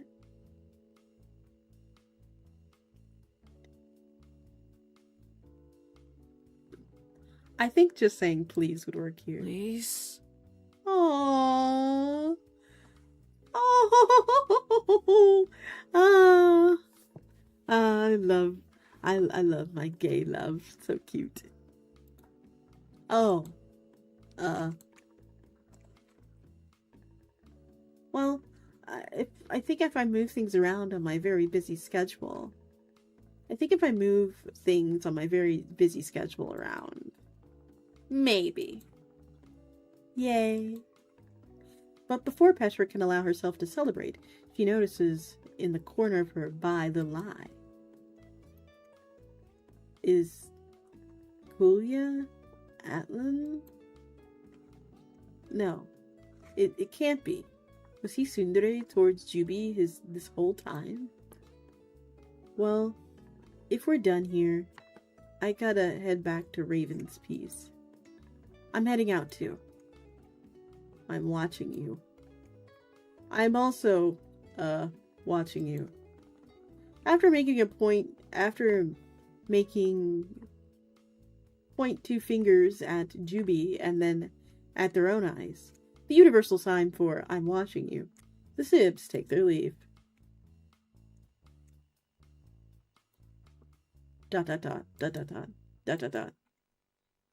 You gonna order anything or what? Oh, right. I have to buy new paint and some brushes. You're in luck. We have some in stock. What type do you need, Miss Artist? Acrylic paint. She turns to inspect some knickknacks on the wall, all artfully arranged. Juby is sure organized.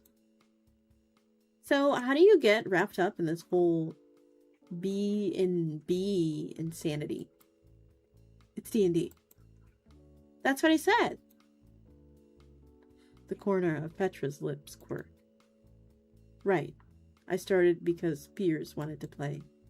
That rascal strong-arming me into your little hobby. That rascal strong-arming you into his little hobbies. I found it fun, though. It's a lot of things. It's improv, which I'm not good at all. It's role play with other people, which I'm also not good at all.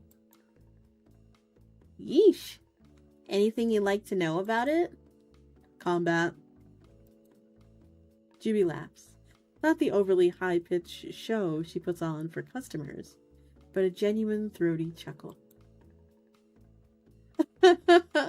Of course, you're so...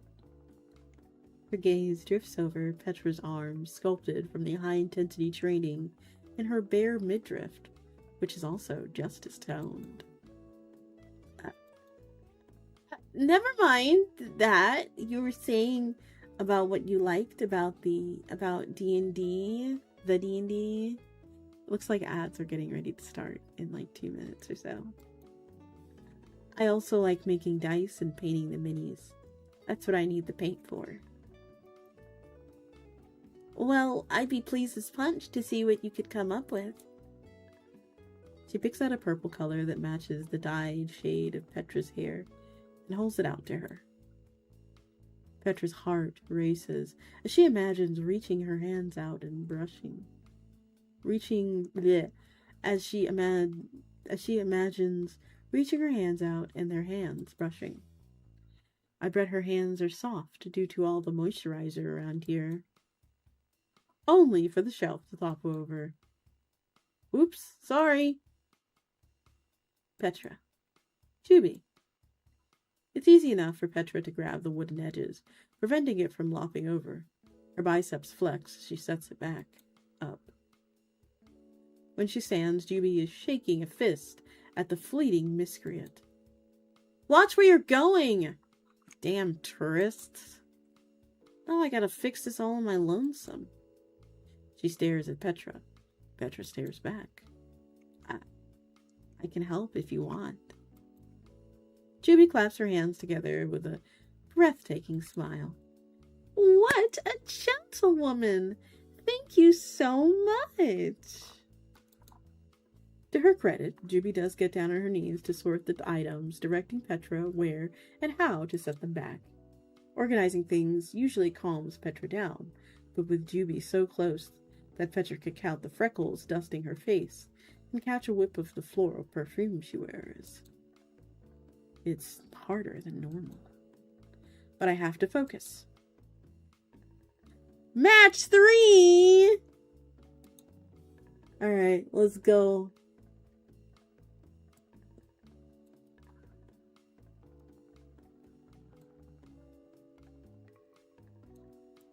How do I play?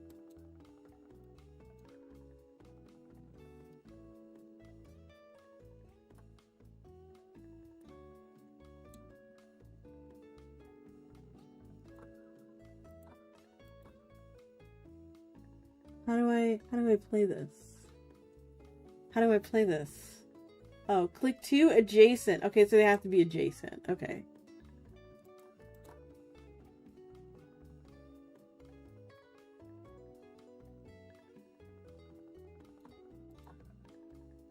I did it! Yeah! Okay, okay. Huh. Huh.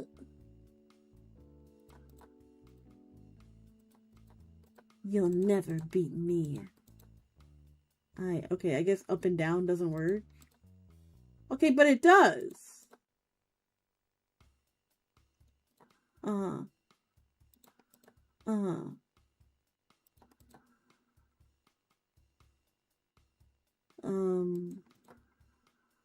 Oh, I did it. Okay. That was something. I feel like I don't know. I feel like there could have been a little bit more flourish put into the mini games. I know this is a demo, but yeah, like definitely add a little bit more to the mini games. I think that would be very like helpful. And Twitch broke again. Twitch seems to be breaking a lot for you today. Also, everyone, if you don't mind, oh, it's not thing anymore. What happened?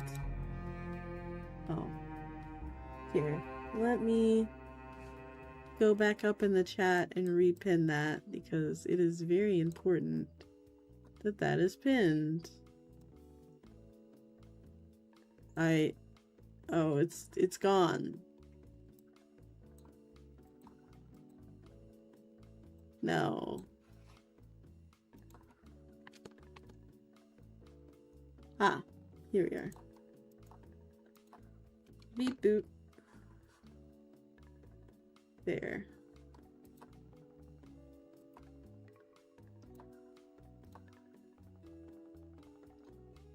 There we go.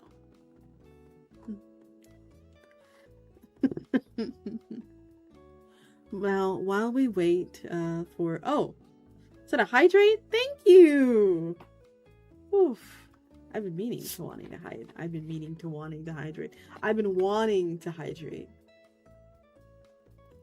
Mm.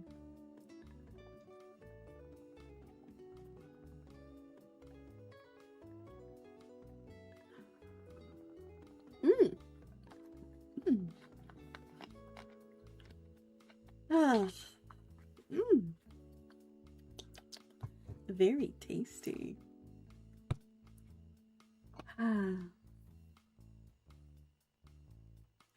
Yes. I also wanted to say that, yeah, my brain is breaking.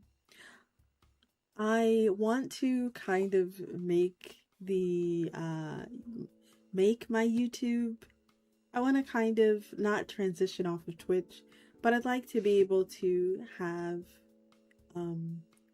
YouTube partner, I guess. I want to be able to get a little bit closer to my goals there. So if you don't mind, if you have an additional device available to you, just one additional device, mind you, and you don't mind watching the stream and putting it on a relatively low volume, then please go ahead and do that so we can start kind of adding a little bit more over there too. Also, welcome back from the ads. I hope the ads were as delightful as you are. And don't worry, we finished this mini game.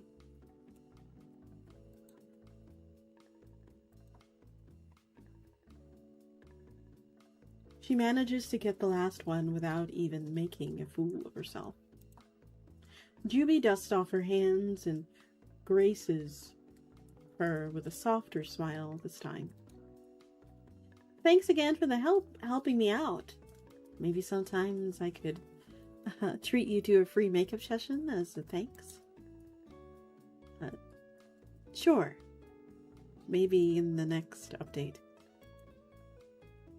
I don't know what that means, but alright. Oh, at least take this free sample of micellar water before you go? Thanks. My cells do need water. Huh? I must go. Bye. Heat flaring in her cheeks, she rushes off like the wind, completely oblivious to the way Juby's gaze remains on her muscular back. Well, what do you know, Poppy? Looks like I've got plans for the weekend. Poppy! Smiley face emoji. Thank you for playing the demo of She's Wooing the Sea Witch. Stay tuned for more underwater adventures. She's wooing the Sea Witch. And it looks like we're done wooing the Sea Witch. Did you have fun? Did you like that? I think it was very,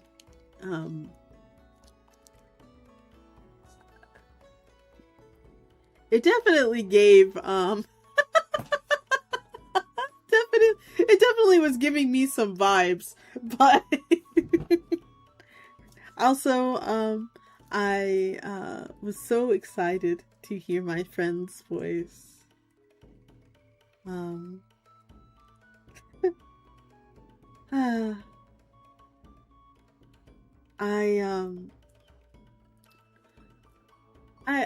I mean, I like it because it's toxic.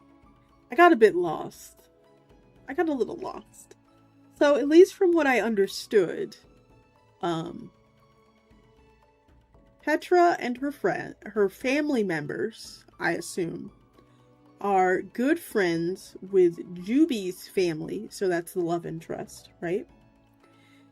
And Petra and her family also are running a long-standing D&D campaign.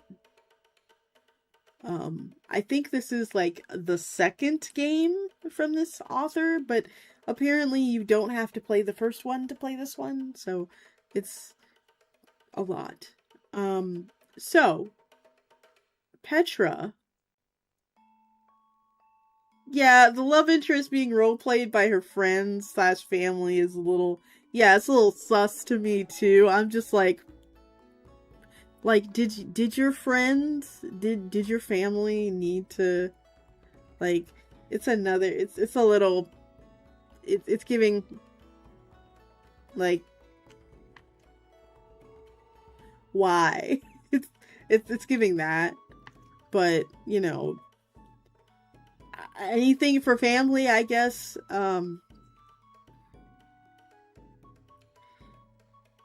yeah, it's not really. I like the fact that the love interest isn't like a cute ooh woo baby girl. I like that she's toxic. I love that. Um, having your family member role play them is a little weird. I I don't know if I like that. I think that also makes her toxic too. So they're both toxic together. So we're perfect. You're perfect. We're perfect together. Dancing through life.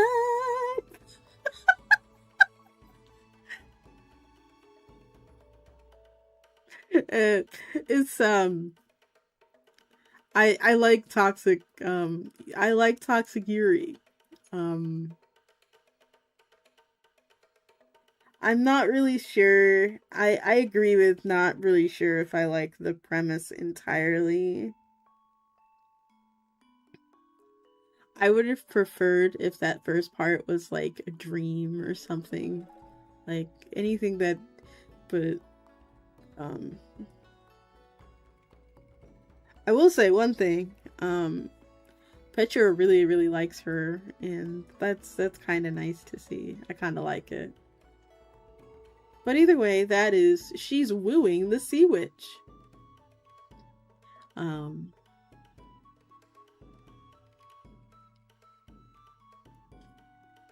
and yeah, let's go fuck death.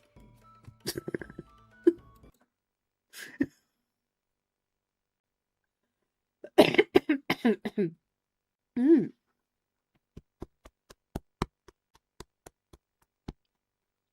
Yeah, let's let's go have some undead relations. Anyway. Ba, ba, ba, ba.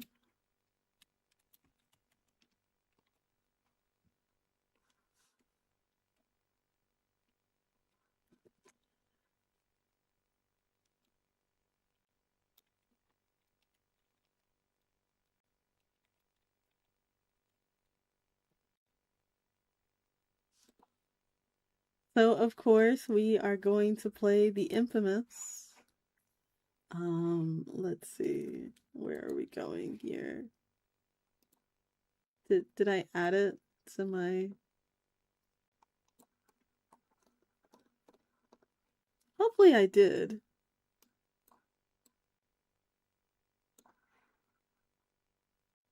No, I didn't. I'm so silly.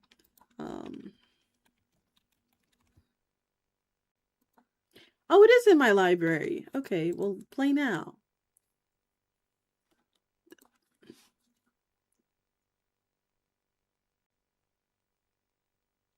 I forgot to install it. I forgot to install it.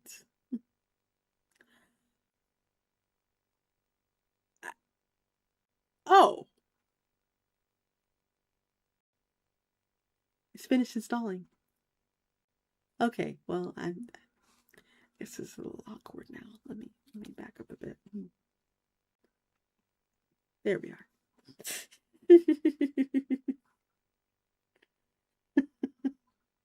Sorry about it. There we are. Don't worry about what just happened. It's fine. Anyway, yeah. Oh, why am I being clipped in stereo? Like triple clipped, in fact. We're triple clipping now.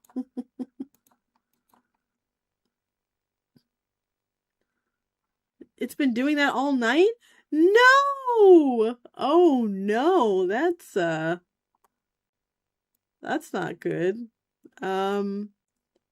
Yeah, we need to suss that out. It's not great. Well, at least I have. Yeah, we'll just Yeah, tonight we'll uninstall, mix it up, and see if we can. Yeah, I didn't realize you didn't realize. It's okay.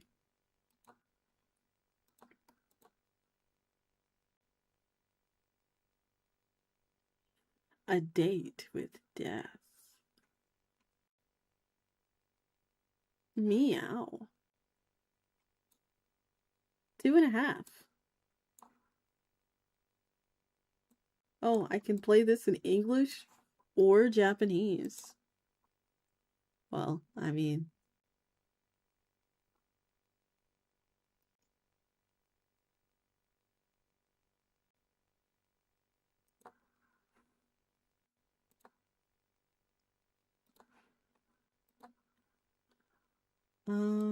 I think A Date with Death does have. There you go. Let's go with English. Would you like to enable streamer friendly mode? This will change the music. You can change this in the settings. Yes, please.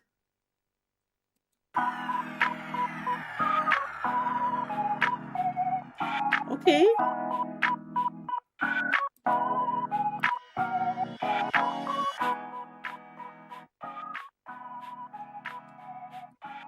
Mm-hmm.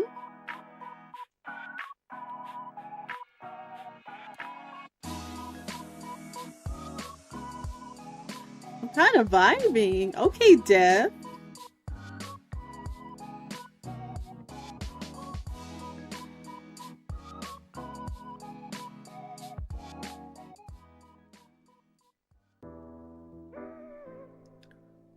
Oh?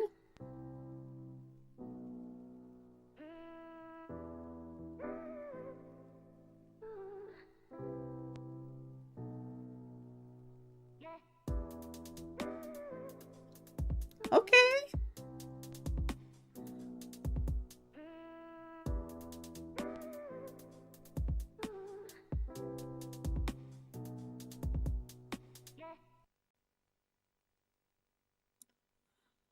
You've always been a perfectly ordinary person.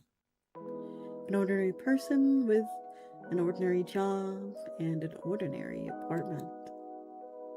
That is, putting aside some of the strange occurrences that happen around you. Who hasn't been involved in a train crash, a house fire, a hurricane, and a parachute-relating skydiving issue all in the span of a few months, after all? You've always been this way. You found yourself in many unlucky situations, but come out unscathed every time. Friends and family have always called you lucky, but at this point, you don't even bat an eyelash at these occurrences. A piano falls from a 6-story building above you. You simply step to the side. You trip on your shoelace and fall down a flight of stairs. Not even a scratch. It's on one of these unusual, ordinary days when you arrive home and look at your mirror. What do you see? Oh! I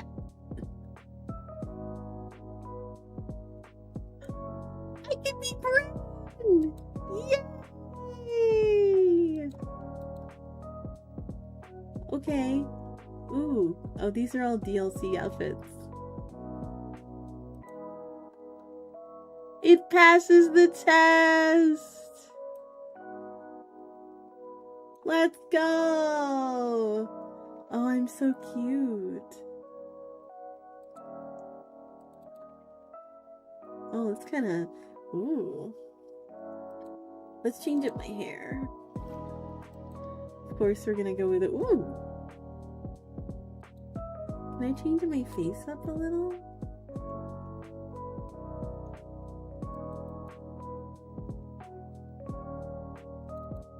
Oh yeah, I think we can go with that. No, I want the darker one. Wait, no. Oh, return. Thank you. Oh! Ooh! Okay. Give me... Huh? Looks just like me, right?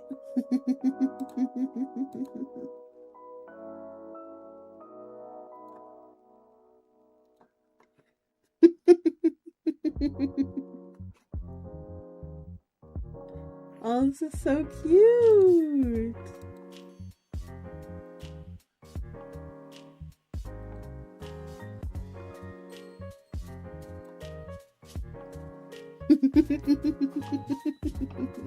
Technically, this would be the reverse, actually. It would be more like this.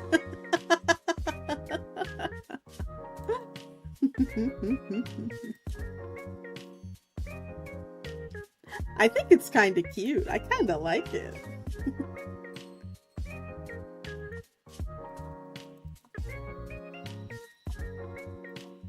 We're gonna customize our character.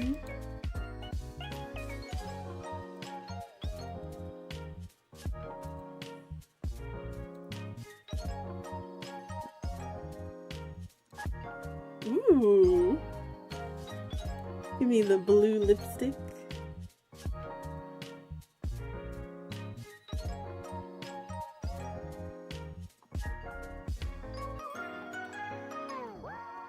I need the big lips.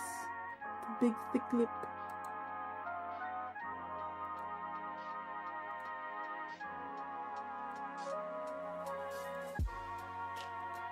I like that. I like that. Yeah, that's fine.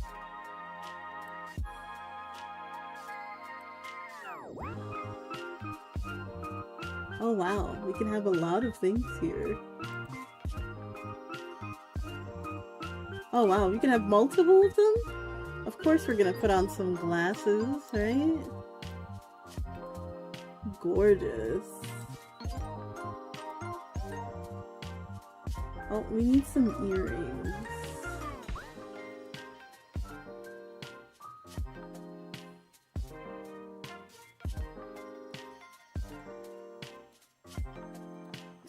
I guess we gotta make it true to life, huh?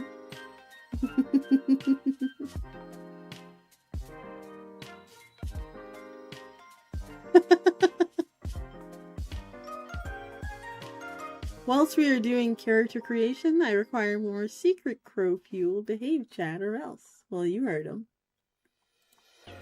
Oh! Oh! Oh, that is too cute! Yes! Ooh. I love this. I might honestly make an outfit for myself like this. You sound so happy. Yes! It is so wonderful to have, like, it's... Nothing makes me smile faster than going into a game where you know nothing about it and being able to see, like, a little bit of your hair texture and being able to color the characters similar to you. It's really nice. It feels nice. I like it.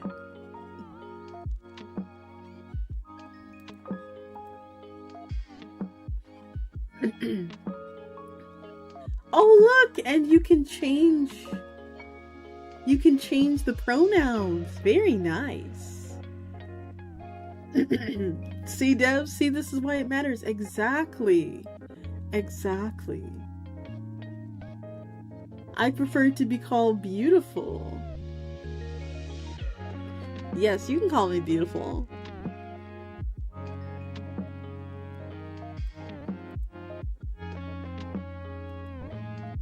You can call me Grim. You can call me Grimoire, full government, last name Index. I like... Yeah, you can call... Yeah, a cat. A cat is probably the best.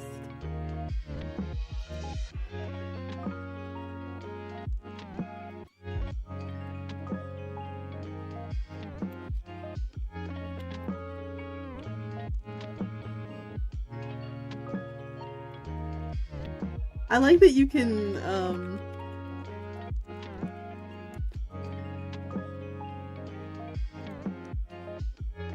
I like that you can, like, write a little,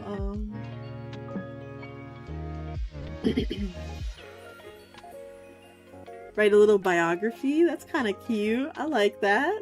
This is kind of harking back to that old school stuff. I remember when I was really young, right? Let me reveal a little bit of my age when it comes to visual novels. So I remember playing Anna Mundi, and it was a version of it, and I didn't understand exactly what was going on because it was a patched version. It wasn't the official version from Jast, and I didn't get the time choices. I figured by like the images and like pictures that I could, figure it out, but I never did. That was one of my first ones. And then of course I played the one you're thinking of that was also from that time, right? It's the BL one. I know you're thinking of it. I played that one too. Next.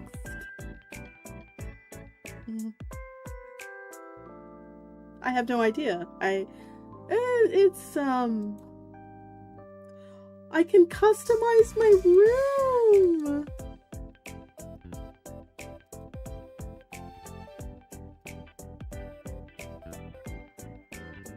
Oh.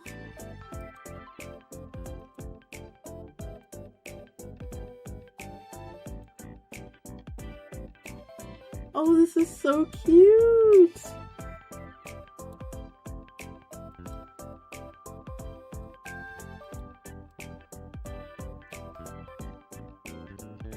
I like that.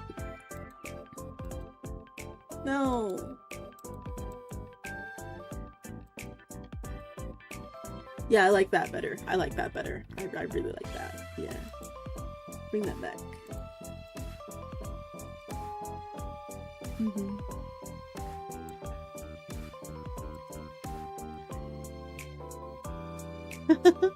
Welcome in! Hey Luna, we're playing A Date with Death. Have you ever wanted to sleep with the Grim Reaper? I have. And I will. Absolutely.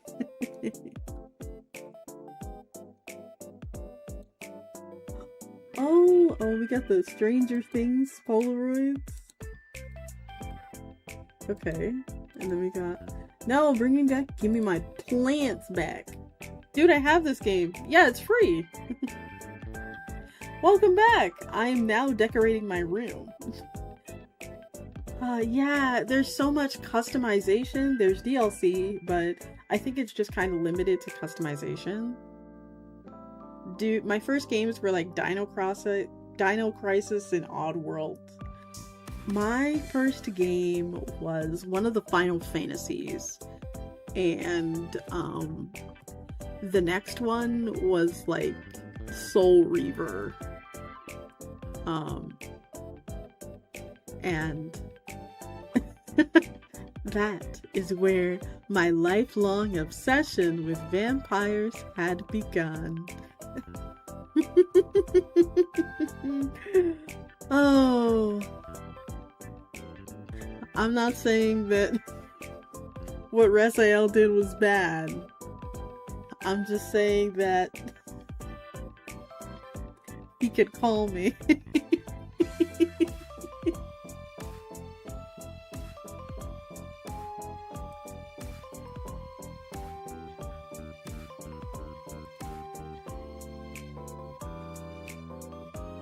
Oh, Medieval! Yeah, I remember Medieval. That was a good one. There were like a bunch of, back in the day, there was like a bunch of like demo discs. Do you guys remember demo discs back in the day? Where you would buy a game and then you would get like the little demos of other games? I loved that mess. We need to kind of go back to that. I think we need to go back to that. Where like, you can get like a bundle, not really like a humble bundle, but like you can get a little short slice of games together from like a download, like a, hey, if you like this game, then you can try some of these. This is like a little demo disc, if you will. But I don't know how we would do that in the digital age. I think it's a little rough. Have you seen the haunted PS1 disc games? No? But I want to talk about this sax. Hello?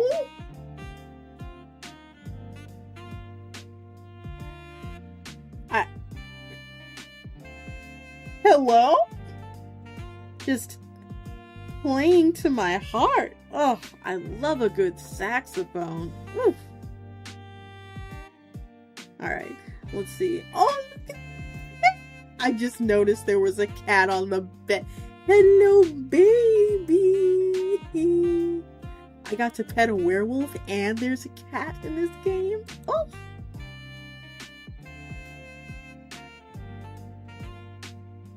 Your bed. Your comfortable bed. It's seen you through many a night's sleep. You're not that tired yet, though. You can't help but recall the day you bought this bed. It was your first piece of furniture that you bought for yourself. Not only was it too big to fill up the narrow stairwell, you got it wedged halfway up. You thought you were going to have to sleep there from now on. But eventually it came free, and then you stepped on a loose floorboard and nearly plummeted down a few flight of stairs. Whoops. It's certainly an experience you'll never forget, at least, right? A ding comes from your laptop. You take a look at what you expect to be an email. Instead, you find yourself face to face with a strange app you've never seen before. You look at it for a moment before hitting the X on the corner of the program. I'll deal with it later.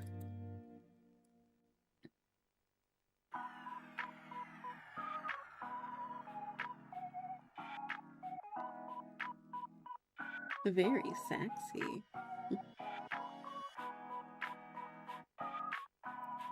I want to make sure that everybody is A-okay. There we go.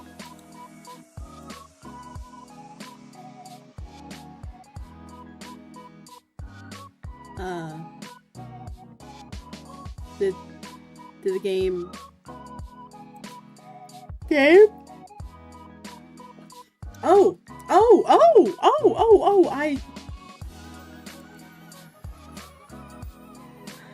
can make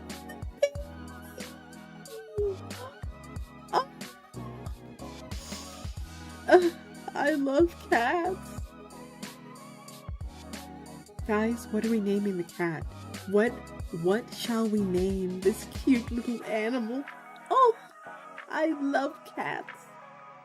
I love crows a little more, but I love cats. Ah. What are we naming the cat? Charlotte. Okay, that's one.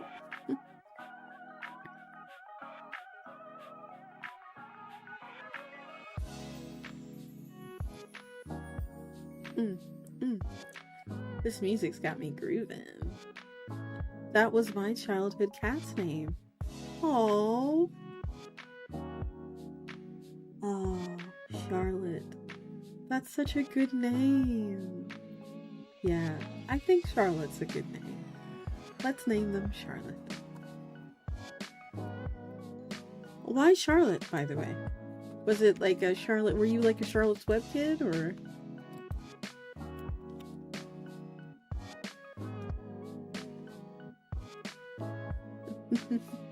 Lottie is also a really cute name too.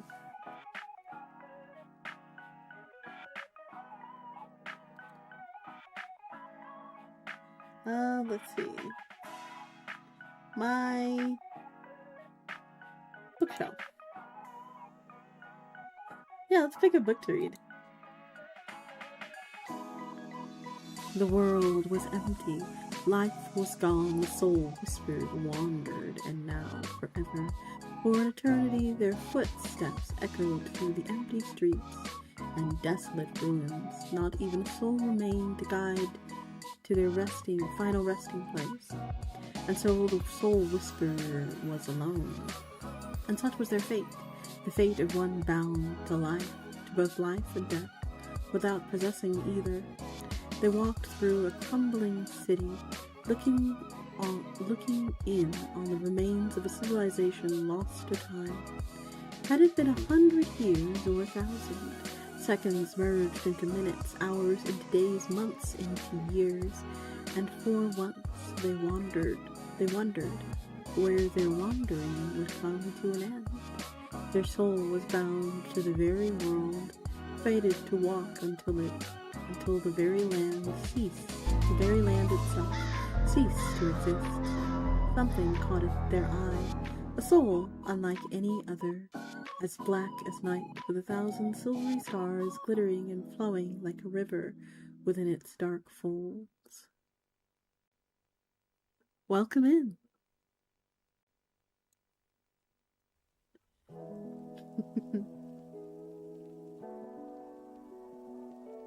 Oh, let me read what you said there.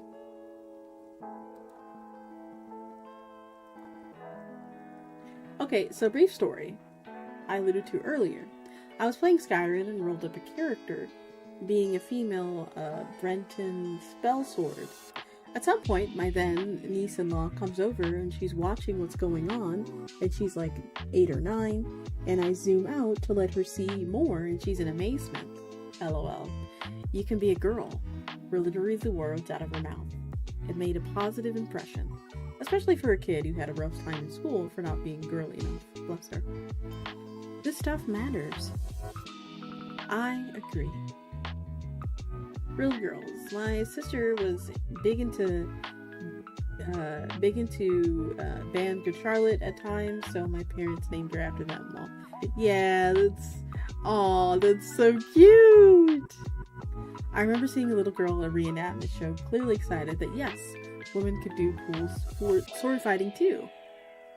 I agree. I love seeing us do more things. I want to see more girls that look like me in Otome games. I want to see that.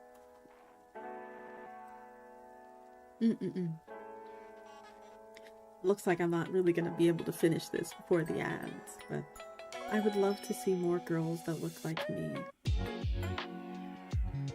in Otomes, you know, with my actual hair texture.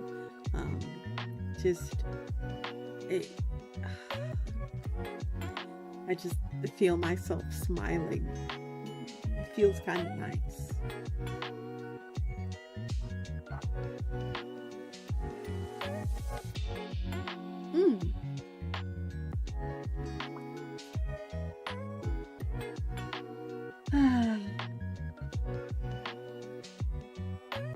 I guess I could finish this. It's not really story related.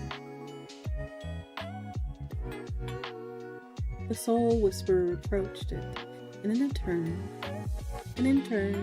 it sang them a song. The voiceless song filled with wonder and awe. For a moment, the soul whisperer was lost in the rhythm of the universe, caught up in the symphony of the cosmos. But soon enough, the song came to an end, and the soul whisperer finally felt something they didn't know was possible. Fear. Fear of the loneliness that comes with guiding the world's final soul to the resting place. It only took a moment for the soul to disappear, leaving behind a sea of glittering stars in the wanderer's wake.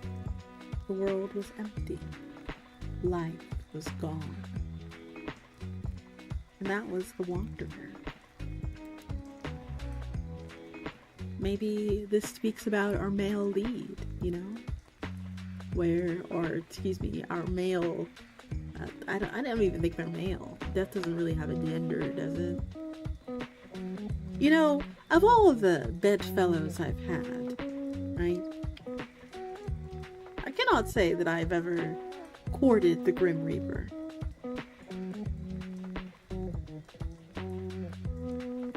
In a way, I guess vampirism is a way. Foreshadowing is a narrative device.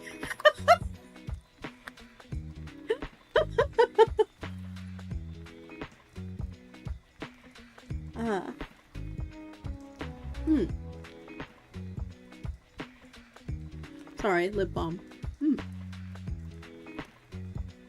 I cannot say that I have ever courted a Grim Reaper before. I don't know. There's something forbidden about it. Death is like a concept, not something that you can see amorously. You can greet it with a smile. You can, greet it with anger and whatever you want. You can greet it with whatever you want. It's a force. It takes you. It doesn't have personification usually. At least in my universe, there's no personification of it. So it's very interesting to, experience a universe where there is a personification. You can court death. I like it. Yes, we'll start moving the mouse on the screen in a moment, but yeah.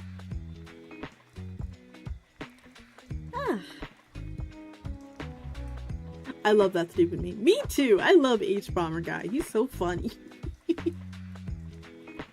He's funny, and I really do appreciate his, not only just his brand of humor, but his, activism too. I like it a lot. Your laptop. Your trusty laptop. It was your first purchase for yourself after you moved out. Welcome back, everybody.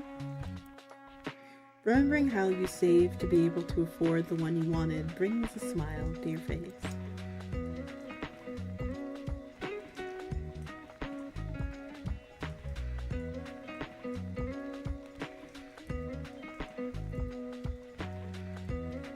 Your plant.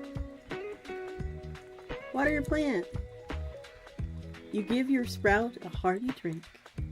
You swear you almost hear it saying thank you. Second ding echoes throughout the room. Worried, you look back to your laptop screen. The app is once again open and flashing on your hotbar. You wonder for a moment if you somehow picked up some malware. Delete the app.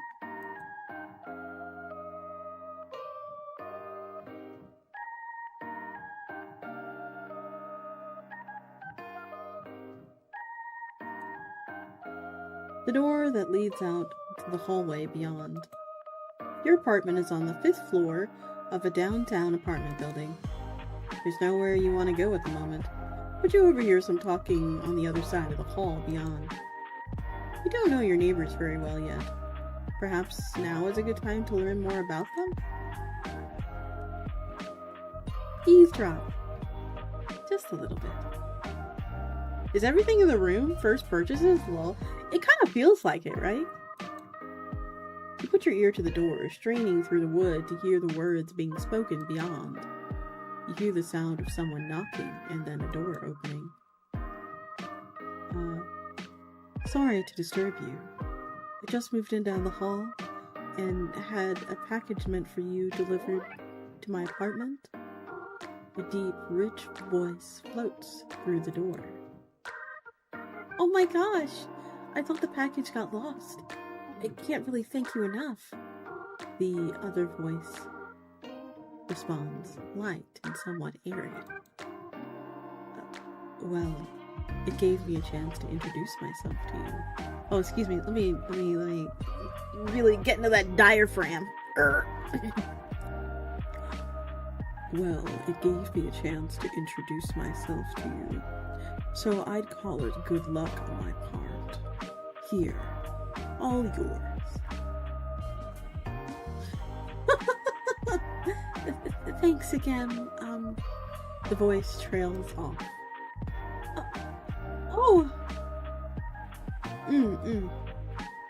And we got a... Oh, my apologies. My name is... The voice is muffled for a moment as the elevator door dings, and you miss the next few words. Your humble servant. The second voice laughs. I feel like I owe you something for having to bring that heavy box all the way here. I would hardly call one flight of stairs all the way over, but I wouldn't turn down a coffee. The deeper voice replies. Oh, how about tomorrow?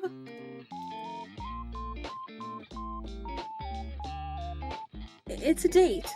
I mean, not really, but see you tomorrow. You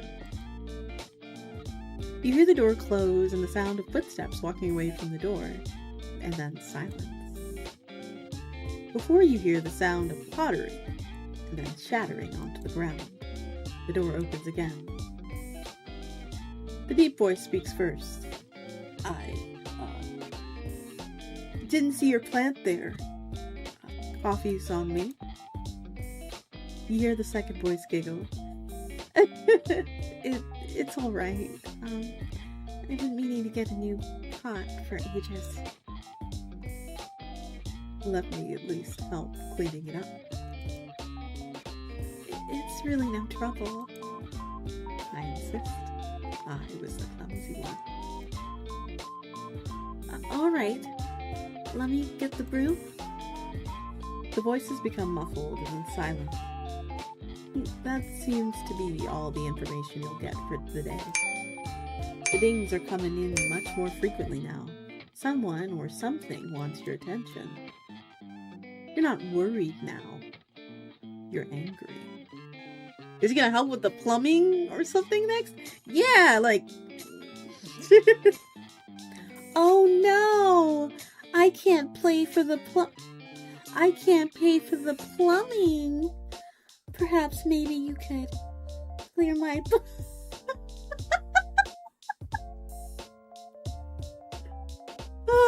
18 plus stream, everyone. 18 plus. Anyway, also welcome in, Mandy. I'm sorry, I was reading and, yeah. You're not worried now. You're angry. The ding is starting to annoy you. For a moment, you contemplate throwing your laptop out of the window, but calm before you possibly commit a crime by dropping a laptop from the 5th story of a building and knocking someone out. Ignore it.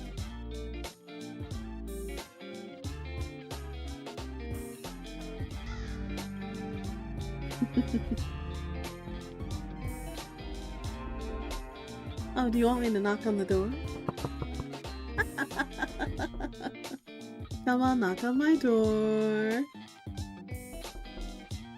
Why can't I hear this? Am I going crazy? Hold on. Oh. Oh, that's weird. I should be able to hear it, but I guess not. Charlotte.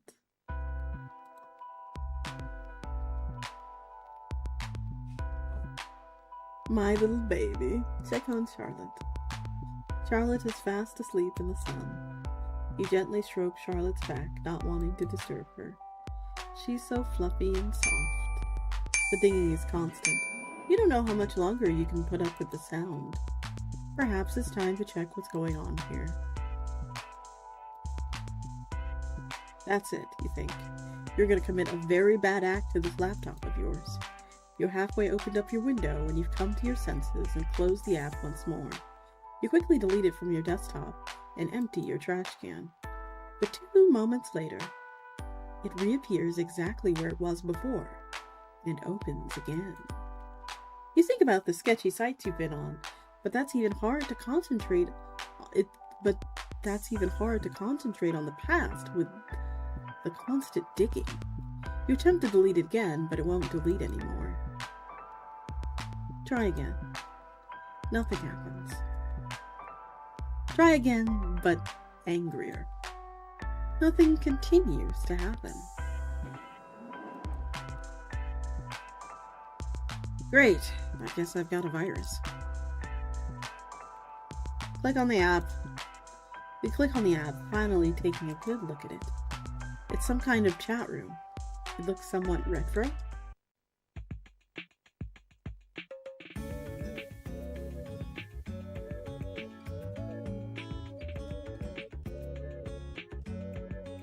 Grim Reaper. Foolish mortal, you shall evade me no more. I have had enough of you fiddling around in your room and ignoring me. I have come to reap your soul. That is more important. Hand it over willingly. I'm not here to play games. Answer me at once.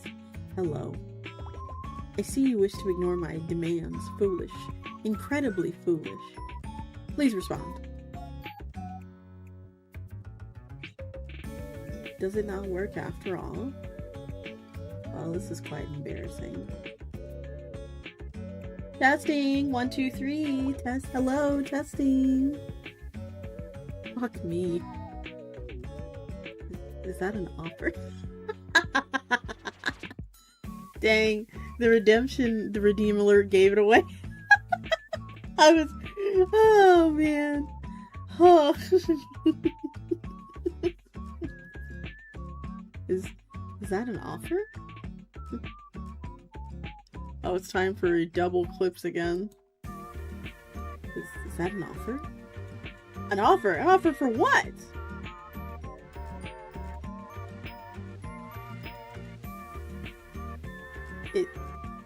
If you don't get it, don't worry about it.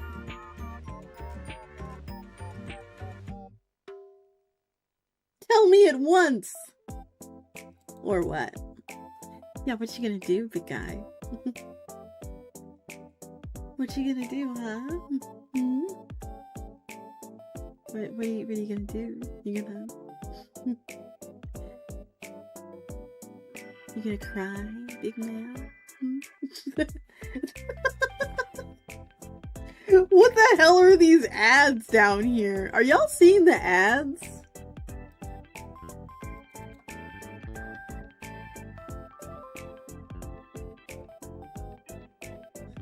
Isn't that what you threatened me with anyway? Awaiting status?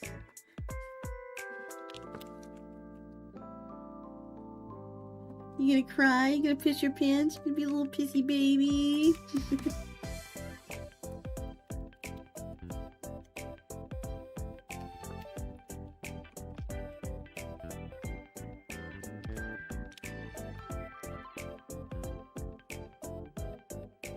It was a water step. Baby pistol.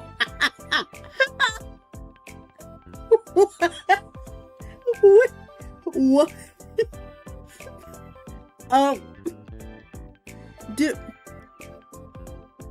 Hold on. Wait. Buy gamer girl bathwater here? What? Can I click on these?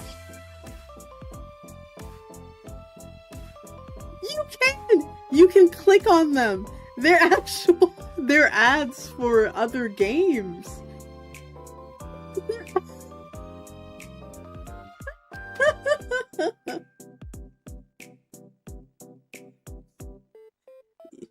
Yeah, they're ads for other games.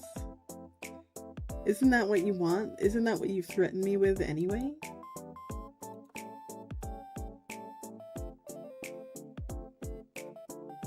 Oh, save the princess! Oh, this is so cute. Seriously, is this a virus or something?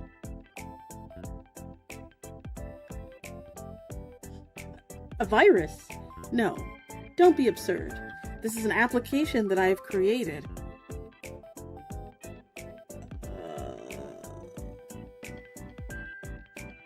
For messaging you. Why? I don't even know who you are.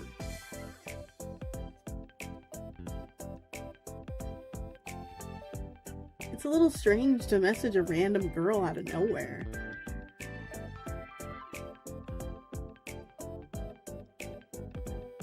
Random? There is no element of randomness at play here. You're not some random girl. You are a very particular girl. Okay, getting creepier. Do I know you from somewhere then?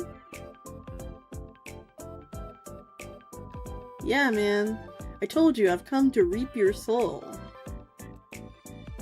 You said that once or twice. Is this a call for help?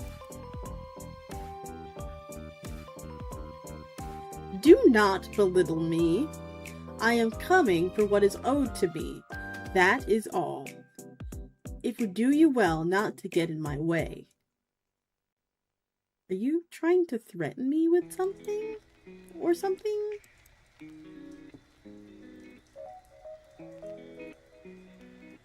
Do you feel threatened by me? If so, then I... Wait! Oh, you're...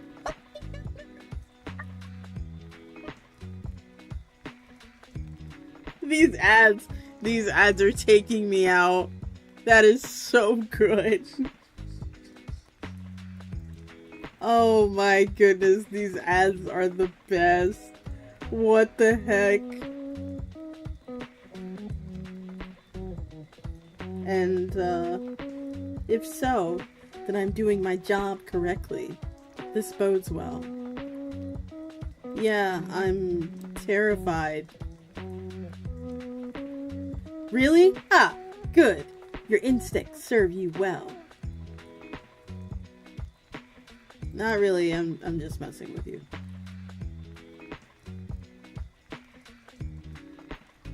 Kitty face emoji.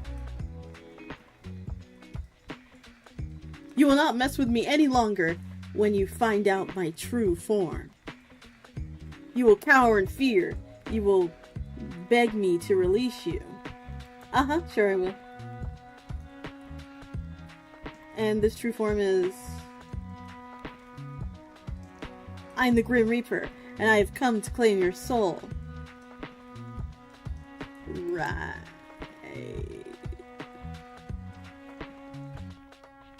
Very normal.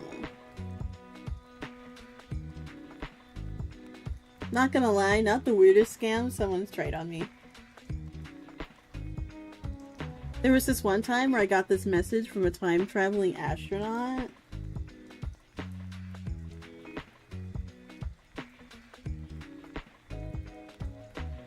Said I had to wire the money to preserve the space-time continuum.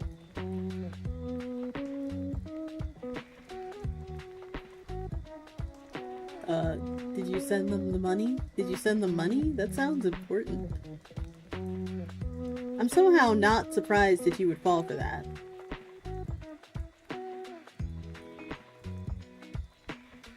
What? It was a lie? Well, I hope it was. Now you're making me worry. Time is not something to mess with. You're kind of baby girl coded.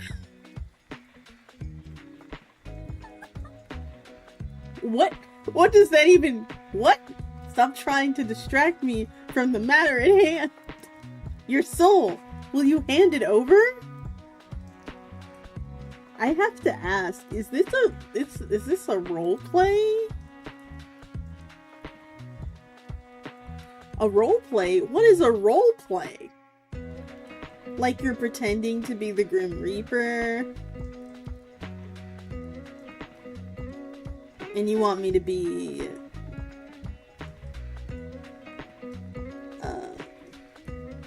your enemies to lovers sweetheart? What? No! I am the Grim Reaper. This is no game of make-believe. This is a matter of utmost seriousness.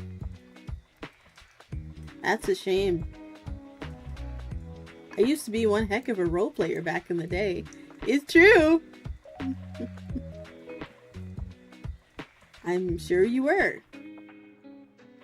I don't usually respond to spam messages like this.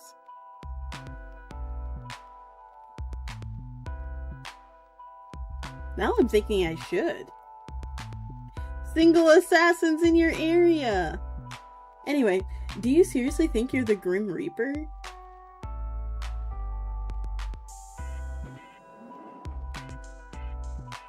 Excuse me? It's a little cute. Cute? You're totally delusional, but it's kind of sweet. Why won't you take me seriously? Well, it could be you keep saying things like,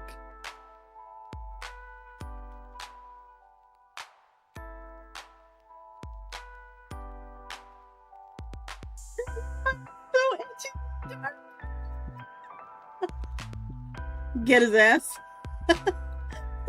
I never said that. You did. Did not.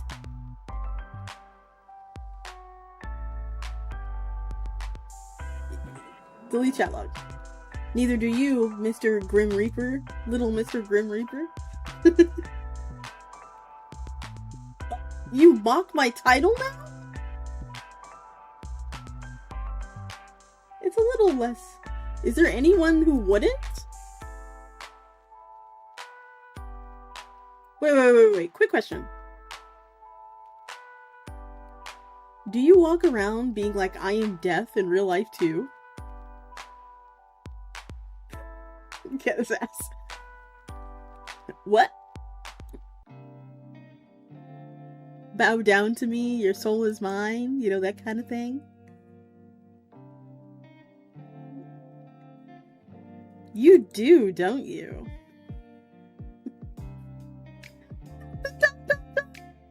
Stunned silence? Okay.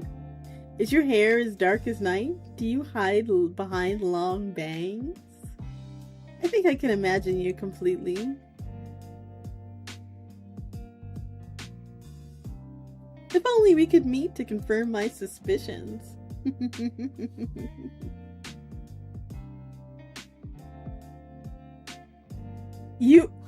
I will not be mocked by a mortal.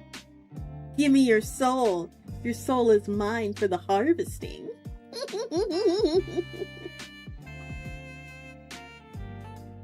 It will be a 3-course meal. You! Plot twist. He knows MC falls for this and is playing her like a fiddle. Yeah, it's true. You do type like that, though. How so? It's all kind of edgy. Everything you say. I'm not edgy. I am death. See? This is not how you pick up people, you know.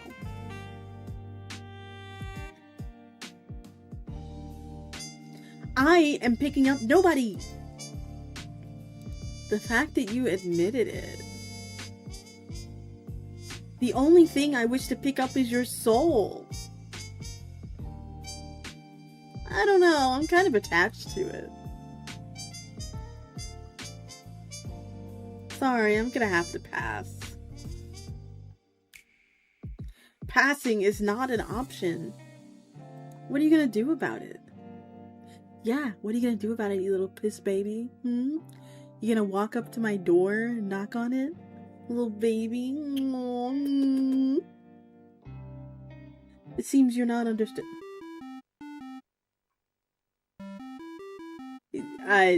Yes. Well, I guess I have no choice. Anything to say for yourself? I'm anything but scared of facing off a mortal such as yourself. Am I supposed to be scared? Am I supposed to be scared? Well, you're certainly cuter than I expected. Excuse me? Cute is not a word that I'd like to describe myself. Kittens are cute. Puppies are cute. I am not cute. No. What word would you use then? Devilishly handsome, immaculate, gorgeous. Simply use your eyes and you'll see for yourself. Someone seems to be very sure of himself. Obviously. I was really picturing jet black hair, though. Is it usually black? Do you bleach it or something? Why would I waste my time doing that? So that's all natural. Of course, don't apply human logic to which you don't understand. Or can you not help yourself? Perhaps your eyes cannot leave me. Well, I mean, you are cute. I am not cute! Yeah, that little slutty knuckle bite. Yeah, I know what you are. I know what you are. I know what you want, too. And I don't think I'll give it to you. I think you'll have to...